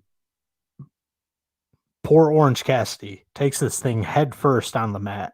Aubrey Edwards, God bless her, immediately notices something's wrong. Orange Cassidy's knocked out, and this is where they kind of wrap up the match. I don't think we see Orange Cassidy do anything else for this match. Don Callis comes out, and he's just talking his shit to distract Pac so that Kenny Omega can hop in the ring and without Ref Aubrey seeing it, go ahead and whack Pac with the belt. And the whole belt to the head thing and knocking him out for 10 seconds. Just something I never bought as a kid, and I don't buy it now. The belt the belt gimmick of knocking somebody out is just so cheesy, cliche, and fake. Yeah, because to really sell a good hit to the back of the head, I mean, you got to mollywop somebody with it, right? And if it's not done right, it looks bad. It's either done right or wrong. It's either black or white. There's no in between. And so you can tell when he just hits it. And then AEW has a bad way of staying in communication with the guys on the ring and where the camera's at. You know, again, we've discussed it. They're coming out of an indie thing, but this has been over a year now, so that excuse is getting less and less acceptable. They need to be in the ear of Aubrey. Aubrey needs to be in relaying the message to the guys, to the boys on the ring. Pac needs to be laying there with his eyes closed. Eyes wide open, blinking for a 10 count. Same thing happened earlier in the match. I think Orange Cassidy goes over the ropes, hits the ground. You can hear the commentators wrapping up and bringing it home for a commercial, getting ready to go to picture-in-picture. Aubrey yells, 1! She's getting word that they're going to commercial, but they don't go fast enough, and she stops counting. She should have been to about 5 when they went off to commercial and didn't handle that. Right. So she said the 1 thinking they were breaking for commercial. They went to her and said, all right, we're going to commercial in 3, 2, 1. And she just stopped counting. So basically just stood there. Well, there's still a crowd. I've been to many live shows. I really don't know when the commercials are going on in the match. You might get a rest hold or something, but they just don't stop working, whether it's the referee or the boys themselves. So it's not a pre-tape thing, right? 1 and just stand there. So yes, but again, in that title shot hit, you can see Pac laying there with his eyes open, blinking. Well, if your eyes are open and you're blinking, you can't get to your knee to stop a 10 count and win the match. Not in this world. Yeah. We end up with a double count out. Pretty stale finish to a pretty stale match here. And Don Callis brought any excitement that was in this match was brought by Don Callis. His over-the-top personality, he's overexcited. Kenny Omega is going to have the night off at Double or Nothing. Both of these losers couldn't even win a match to fight Kenny Omega. And then here comes Schiavone with his tan pants that drove me bananas.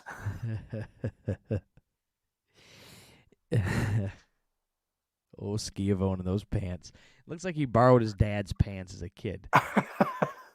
Remember when you didn't have the right dress clothes for the Christmas concert in elementary school, maybe even pushing into junior high? You had to go sing at it, after school when your parents would come watch you, and they were like, here's a dress shirt. And you can grab something out of your parents' closet or something, and it's all extra big on you, and you look goofy, but your mom and dad weren't buying you some dress clothes to wear to this one Christmas concert bullshit. Right. And that's what Schiavone looks like. And with his tan, baggy pants, his fucking gauchos that he's wearing, and his earring hanging off of his ear, this guy just looks like a complete goof every time he's on camera. Yeah, he needs a stylist. But we continue on to just as bad as Schiavone's wardrobe is Kenny Omega's acting. Oh my God. Kenny Omega, he should really invest his free time into some acting classes. Yeah, I mean, because, it's time to fuel up the Harley. Fuel up the Kawasaki Ninja. Where you going? He left out where he was going. He wasn't even like, we're going to the beach. We're going sledding. He didn't say anything. He just said, fuel them up. Okay, now what, boss? Right. Give me my glasses. I guess Give me my glasses. He wants his stupid sunglasses. it's almost like they just brainstorm and they're like, oh, whatever, we'll wing it out there. Nobody gives a shit. And you're right. Oh, man, we got to get Ray-Bans because those are Orange Cassidy's glasses. And they cost $5,000 on the street. Right. I'm sure how that works. And Same guy who's selling the Young Bucks Jordans, apparently. They're making a killing. These guys who sell AEW gimmicks are just making a killing. And then Tony Schiavone informs our buddy Kenny Oshmega that he's going to have a 3-way match with Pac, Orange Cassidy, and Kenny Omega for the championship at Double or Nothing. And then Kenny responds with, "You don't know me? You don't know me? You don't have authority over me?" It was a bad Ricky Lake impression. Let's go right now. Take it outside. How about that? Catch me outside. How about that? Catch me outside. How about that? Catch me at Double or Nothing. Yeah, but who didn't see that coming from a mile away? The minute it was a double count out, it's like, all right, it's gonna be a triple threat. The minute that Kenny got involved, I saw it was a triple threat. The minute that this was laid out and they teased Orange Cassidy last week, I had a prediction that Orange Cassidy was gonna win, but it was just gonna really shit on Pac. So I was thinking, a triple threat is going to be the way to go, and they really rolled it out there towards the end of this match. Kind of gave it away. Yep. Oh, Stevie Wonder, bro, could have saw that coming.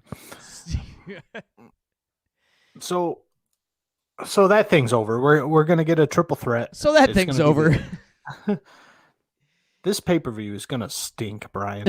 On ice. Yeah. And now we go back to the Elite's locker room. And they're mad. They're mad because there's a slight mess in their locker room. Our locker room is slightly askew. It's just what a fucking joke. And that's pretty much what I got from that, except that now in the old AEW ranking system, a couple more green guys that wrestled maybe 20 or 30 times on AEW Dark are the new number one contenders for the tag team championship belt. Don't worry about FTR. Don't worry about the Seidel brothers. Apparently, if Matt Seidel thinks he deserves a championship match, don't worry about John Moxley and Eddie Kingston. John Moxley, Eddie Kingston, the Lucha Bros, Varsity Blondes, number one ranked team in AEW right now. But they do give John Moxley and Eddie Kingston a shot at the pay-per-view. So they got that, but they had, for some reason, to shoehorn in the Varsity Blondes in front of that challenge. Like, Nick tells Matt, or I can't remember which way it went, but he says, tell John Moxley and Eddie Kingston what we want. And he goes, we want Brian Pillman Jr. And they go, like, cuts a promo on Jr. and says, you want to be like your daddy? And then he's like, well, what about it? And then they challenge John Moxley and Eddie Kingston at Double or Nothing. Yeah, and I got a little worried because with Matt Jackson mocking Shawn Michaels and Ric Flair, when he asked Brian Pillman Jr. if you want to be like your daddy, I got a little on edge there. I'm like, where is he going to take this? Is he going to heel it up? And you want to be like your daddy? I'll bring you some pain pills for after this match. Oh my God. I'll buy you a Hummer. Would have exploded. Right. That your dad can crash with your car seat still in. Or I'll shatter your ankle. You want to be like your daddy? There's a million ways that the heel Bucks could have took that. Right. It was just like, you want to be like your daddy and be a champion? It's like, okay, whatever. It'll be a decent match. I take that back. It could be a decent there match. You go. The young are the Varsity Blondes. They're young, they're green, they're inexperienced. They're going to be very impressionable. Obviously, the Young Bucks are going to lead this match. Let's just hope that they don't try to turn the Varsity Blondes into a couple of luchadors in this match. Yeah, let them do what they do, right? Kind of stronger moves, and let the Bucks do what they do and flip and fly. So we'll see. And then they challenge, like I said, now we get Eddie Kingston and a Moxley match challenge at the pay-per-view. None of this is making sense. And then we move on. It just leaves that room, and that's over.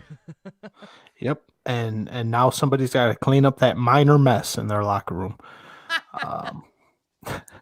And we're back to Alex Marvez, and he's in the back with Adam Page with a fresh drink in his hand and the Dork Order. Adam Page, basically the long and short of this promo was Adam Page. He's fine with taking a L to Brian Cage, but he doesn't feel Brian Cage should be okay accepting that win since he didn't do it on his own, since he needed help from Taz and his buddies in Team Taz to get that victory down. So Page challenges Cage. to a match with no interference. And is that next week, Brian, or is that at the pay-per-view also? I didn't write that down. I spaced on that detail as well, my friend. I apologize. I think it's at the pay-per-view. Okay. Well, sometime soon we're going to see Paige and Cage with no interference. With a little rage. And then now I believe we get is this the women's match? No, this is our Pinnacle thing that we got right, going on. Yeah, okay. Oh boy, this thing dragged on. MJF can talk, and he cut a pretty nice promo here. He had the crown. He took Jericho's spot. MJF can talk his ass off, and I like listening to him talk. This thing just started to drag. He refuses to having a rematch with the Inner Circle here, and then passes the mic off to Tully, and Tully talked his ass off too. He can cut a promo. He still got it. And apparently he bought every member of the Pinnacle brand new watches, and they're at the top of the world, Brian. But there's an annoying horn. At this point, I'm like, okay, I get it. You know, let's get to the interference and afterbirth, because we all know it's going to happen. This is way too much talking to not have the Inner Circle interfere. Well, I mean, it's Pro Wrestling 1, too, right? So it's going to happen. So part 1, step 1, have your promo. Step 2, the antagonist has to interfere. That's Pro Wrestling 101. That's as simple as it gets right there. How they interfere and what they do. It's just, come on, get to the point. When are we getting there? All right, so we hear about a minute straight of a horn blaring, and nobody knows where it's coming from. And we focus on Jon Moxley's normal entrance, the outside parking lot there. And we've got a souped-up golf cart with a trailer with an advertisement for a little bit of the bubbly on it. And we've got this golf cart with the Inner Circle. And mounted on top of this golf cart is Sammy Guevara with a fire hose. Yeah, saw that coming, saw what was going to happen, saw the writing on the wall, and we went with it. Did you see Stone Cold Steve Austin's beer truck?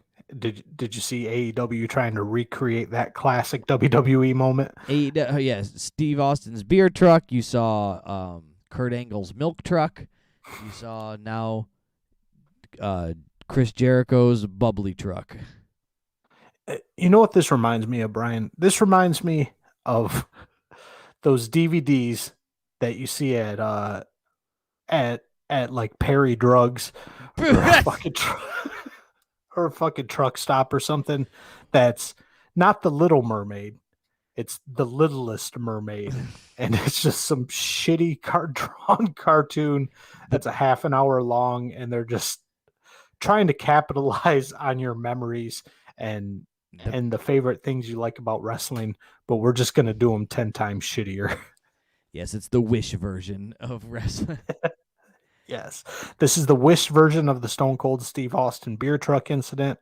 Instead, we get the Chris Jericho popping out of the back of the trailer, cutting a bit of a promo here, demanding a rematch, and then Sammy opens the valve, and we're led to assume that this is Chris Jericho's champagne, a little bit of the bubbly being sprayed out of the fire hose, and we're treated to a minute or two of Benny Hill slapstick comedy of the Pinnacle slipping and sliding and falling down. And I know we were just ragging on him for copying the WWE in that beer truck incident, but I mean, the acting also matched the beer truck and the milk incident, right?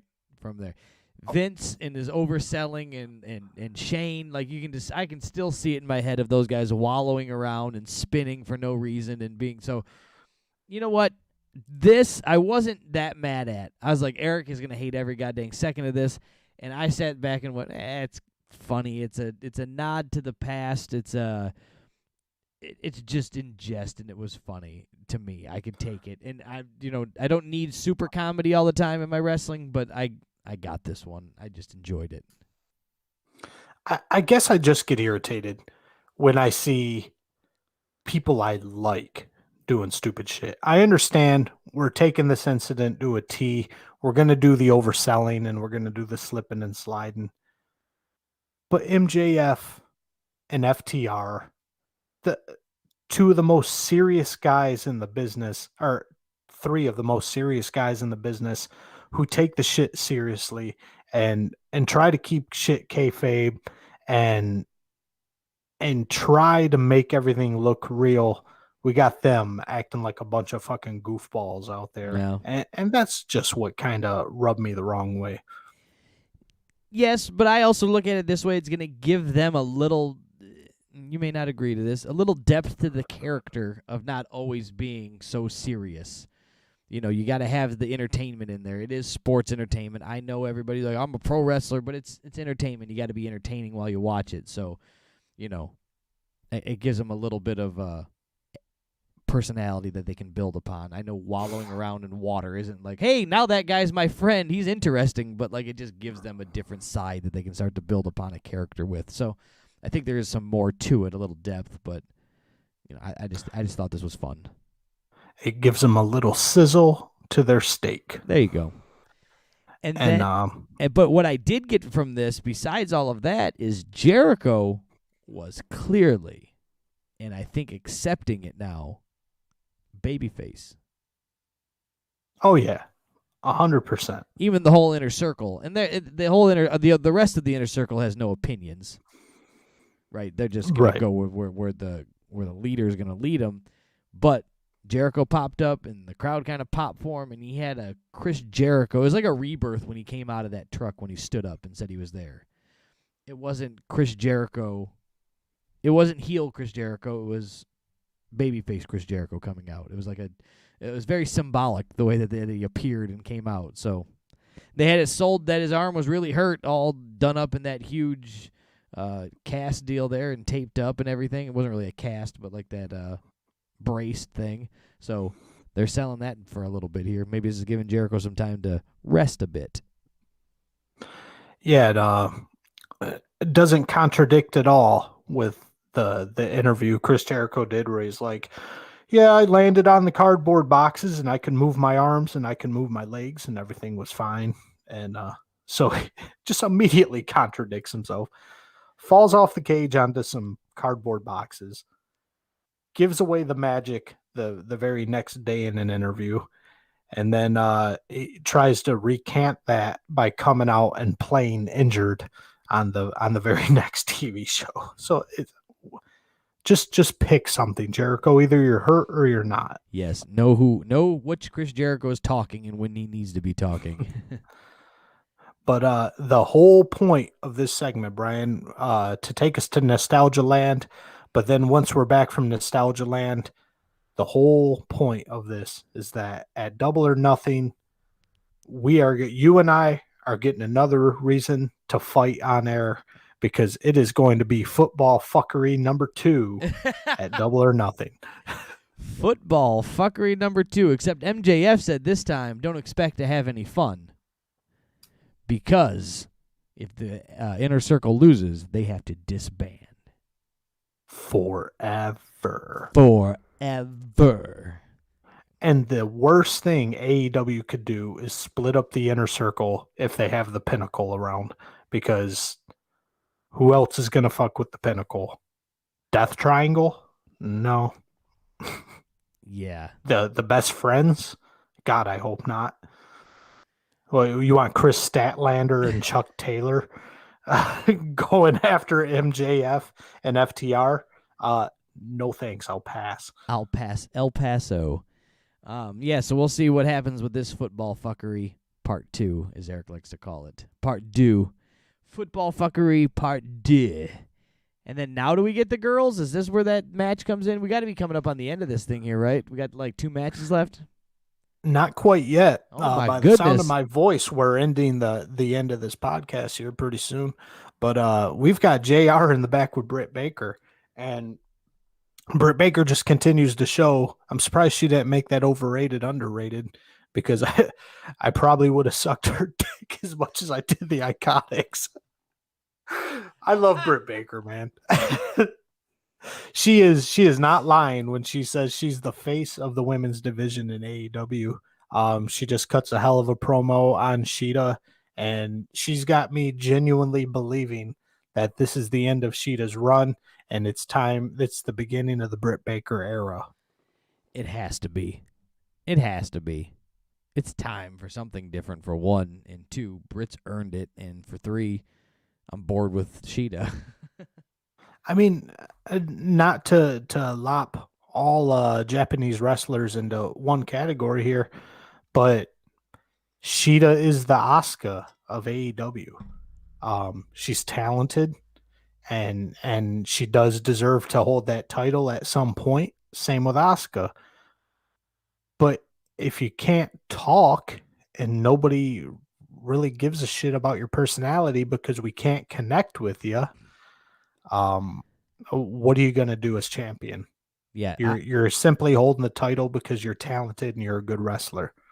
Asuka's worked an angle to be able to sell a little bit more for me than what the hell's her name? Hikaru Shida. Sheeta. But there's a little more depth to her character. But again, I understand what you're saying. It's a hard thing to sell when English be second language. Correctamundo. And speaking of English being a second language, we've got Thunder Rosa coming up here in the next match. And I fast forwarded this, but I'm going to assume that the synopsis of this match was Thunder Rosa beats a jobber. Ding, ding, ding, ding, ding. All right, and then the final winner, chicken dinner. The main event of this match or this show coming up hot here. Just a moment here. We've got Darby Allin's Vignette. We've got to visit Darby Allin going to the mean streets of Seattle here. And what is this warehouse? He says it's like a skater warehouse, but obviously this thing is I don't understand what it's supposed to be. If it's just an abandoned building, why are there Halloween decorations everywhere and the lights are fully functional? But when you get to the half pipe, there's just garbage strewn everywhere, and he has his own bedroom in there. Is this where he lives in the wrestling off season? What's going on here? Yeah. They get to make it up as they go. You get to make it up as you go. Don't plan out in ahead. Just make it up as you go. But yeah, Darby, pretty much the point of this, besides him visiting his old stomping grounds, is just to call out Miro for basically doing nothing since he made his debut in AEW. And as a fan, you can't help but to agree more with Darby at this. Miro basically made promises coming into AEW that he was unchained. WWE couldn't hold him back anymore, and he was just going to destroy the competition. And then he basically came in, acted like a goofball, participated in a wedding, and played some Super Mario Brothers. And that was the extent of Miro's personality and wrestling career so far. Right. And now we're starting to get the savage, the monster Miro. Yeah, almost precisely a week after Jim Cornette tore him a new asshole and told him that he's wasting his talent and wasting his time in AEW, Miro flipped the switch, became the monster heel that we all know he should be.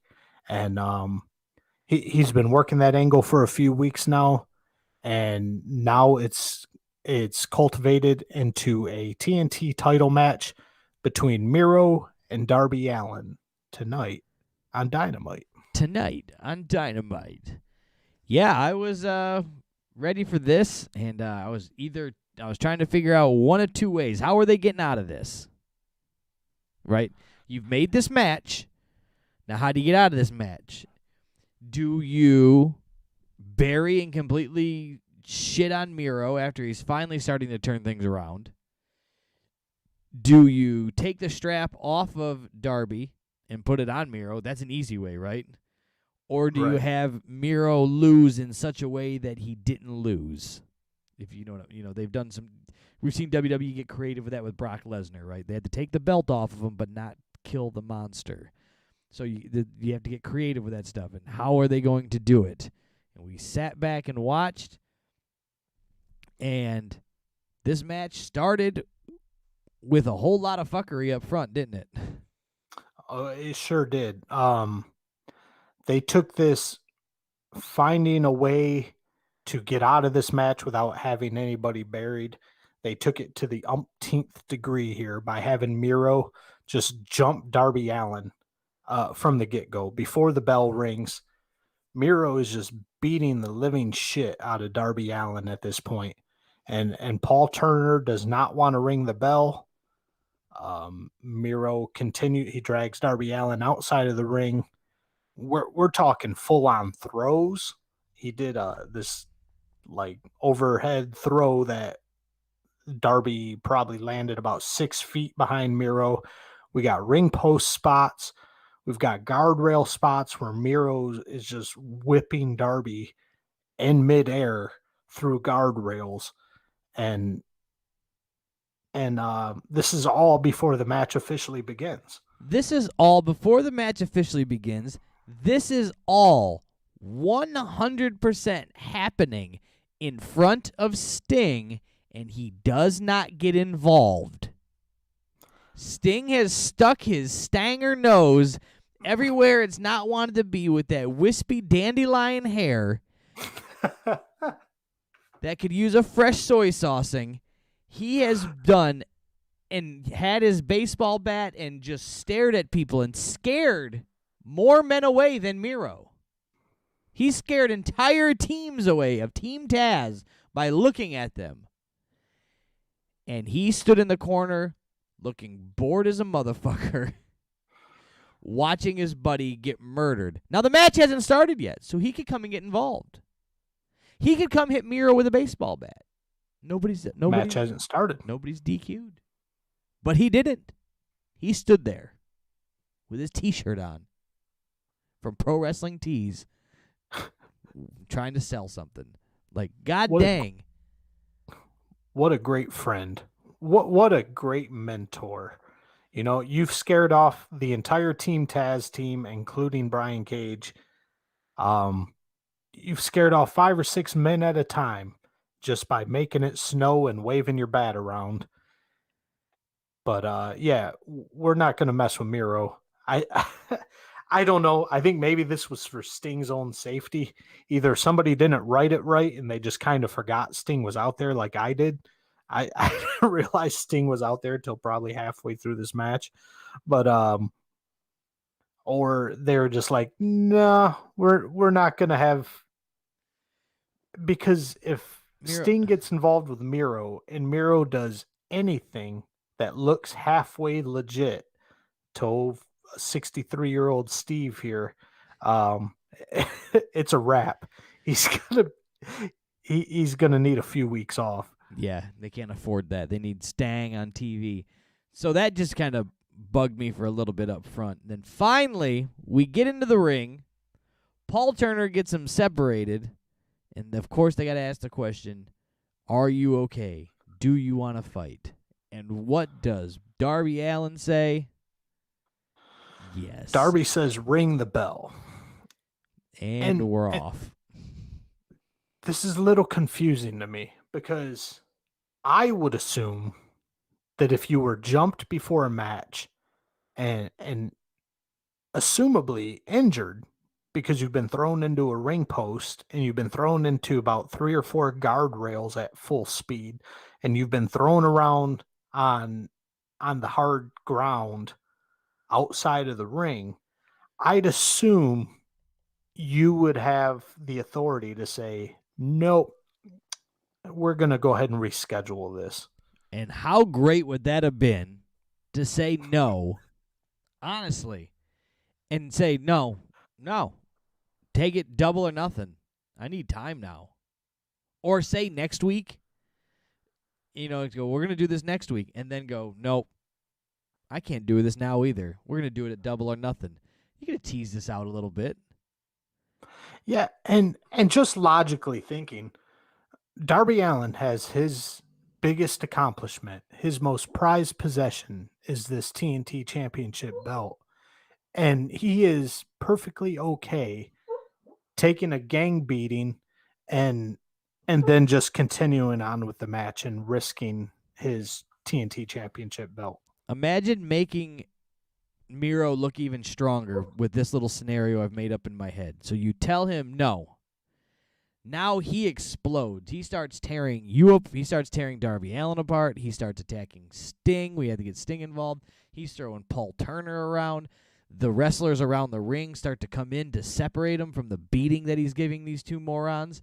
And then he explodes and kills all of them. He's throwing everybody around the ring, and he's screaming like King Kong on a pile of bodies, going, "I want my TNT championship match." And then it gets pushed off until the pay-per-view. Like, how much could you build that up over the next few weeks until the pay-per-view? You want the to next copy 2 weeks, whatever. You want to copy some old Monday Night Raw shit? Like, give us some endings like that. Some old, like, all of a sudden Stone Cold hasn't made an appearance until 9:57. The glass breaks. He comes out, hits somebody with a stunner, and like, we gotta go. And you're going, oh my god. Well, like, just to add a twist on it and make it even better, it doesn't have to be Darby Allin. If he says, no, I can't continue, it does make him look like a puss. But you have Tony Khan come out. Or I know he doesn't want to be an on-screen performer for the most part, but have one of the top executive VPs that has nothing to do with these guys come out and be like, no, we're not doing this match. Match is postponed. Yeah. I'm with that too. Like, all of that is great, but they went on with the match. And then Darby decides to take a beat down, and then we're off. And then Darby forgets that he got beat up and he doesn't hurt anymore because the bell rang. He took a beat down for like 10 minutes straight, and he's healed. He is back, fully functioning, and Darby makes his comeback. And that's one thing Darby Allin is good at with the David and Goliath matches. Darby is so fast and so smooth and so slippery that he can get offensive moves in on a guy as big as Miro, and I'm not screaming at the TV, fake, this is bullshit. Right. Like, it looks okay with Darby Allin doing it. It fits. Darby can do that. He is fast enough to make things look good. And then what I did like about this, though, is the moves that Darby Allin was trying to sell to, his coffin drops and these moves, and Miro just kept catching him in them. Like, yeah. You're going, there's a weight difference of a good 200 pounds here. My favorite move of this entire match was Darby Allin's cannonball suicida. He dives through the ropes, curls up in a ball, and hits Miro at full speed. Full running speed. The ropes didn't slow him down. Just smashes right into Miro. Miro is affected enough to take about a step and a half back. Meanwhile, Darby Allin ricochets off of Miro and lands about 5 feet away on the arena floor. One of my favorites was the coffin drop towards the end here, is mounting a comeback, and he does the coffin drop to the you got Miro sprawled out on the mat, and he does a coffin drop, and he lands it, he sticks it. Hits the coffin, literally hits the coffin drop like he's designed to do. And what's he get for his troubles? A bear hug and a German suplex or something. He just gets thrown across the ring like a rag doll. Right. Miro no selling for Darby. Perfect. That's exactly how this match should have went. Darby hits a couple of sneaky stunners on Miro here. Not just full on straightforward stunners. He has to work for him. He has to reverse something, and it teases just enough that, holy shit, this crazy son of a bitch is gonna do it. He's gonna eke out a victory on the monster, and before we know it, it's a wrap on that. Darby is attempting an armbar on Miro, which isn't a smart move since you're about as big around as Miro's arm itself. Miro ends up turning that armbar into it looks like a rear naked choke, but we're led to believe that's called the game over, and it's a wrap. It's game over. Paul Turner calls for the match. It's game over. A little flip came out, and he said, game over. And that was it. And then So we got a new TNT champion, Miro. Miro, and this was a throwback to a couple years ago, I think, where God, what was it? It was a WWE had a championship match, and they had the belt on display for the match, and the nameplates had already been changed on the belt. Yeah, little preemptive on the nameplate game. Yeah, and this was the same thing because Miro had the TNT Championship logo embroidered on the front of his panties. He did, and that did get addressed early in the beatdown portion of the match. They said, Miro really confident in his with his ring attire that he's already put the TNT Championship on there. He thinks he's going to steal this from Darby. So they did kind of call it out and put that fire out that he was just being over cocky and confident. So at least they had that. Yeah, I could see that. Yeah, definitely. But we can't just leave well enough alone. We got to have a little afterbirth. Ethan Page and Scorpio Sky come out to attack Sting, and the Dork Order make the save. Who knows? Maybe Sting's going to join the Dork Order now. I mean, he's dark. And then you get Lance Archer coming out as well, doing a big stare down at the end of staring down between him and Jake Roberts. Jake Roberts in front of him, and he's staring down Miro, and that'll be a good feud. Yeah, I got excited when Lance Archer came out. Let Miro know 100% he's coming after him in that TNT Championship, and hopefully they can make this feud last a little while. It'll be great to see some Colossus giants going at it again. Yeah. Really bring back that old school vibe there. Yep. And that was that. That was the AEW rundown this week. That was our new segment, a little bit of underrated, overrated, and talking pro wrestling, reminiscing on what the Attitude Era was and what it's coming back to is showing itself in AEW, right? They're stealing that old Attitude Era and bringing it back, a little reminiscent on this episode as we talked about that. But make sure you guys follow us on all of our social media platforms per usual, Instagram, TikTok, Facebook, YouTube. Like, subscribe, share, join, and let's get that thing going. Eric, you got anything before we hit the bricks? I've got one thing to say and one thing only, Brian, and that is hooty hoo. We out the gates.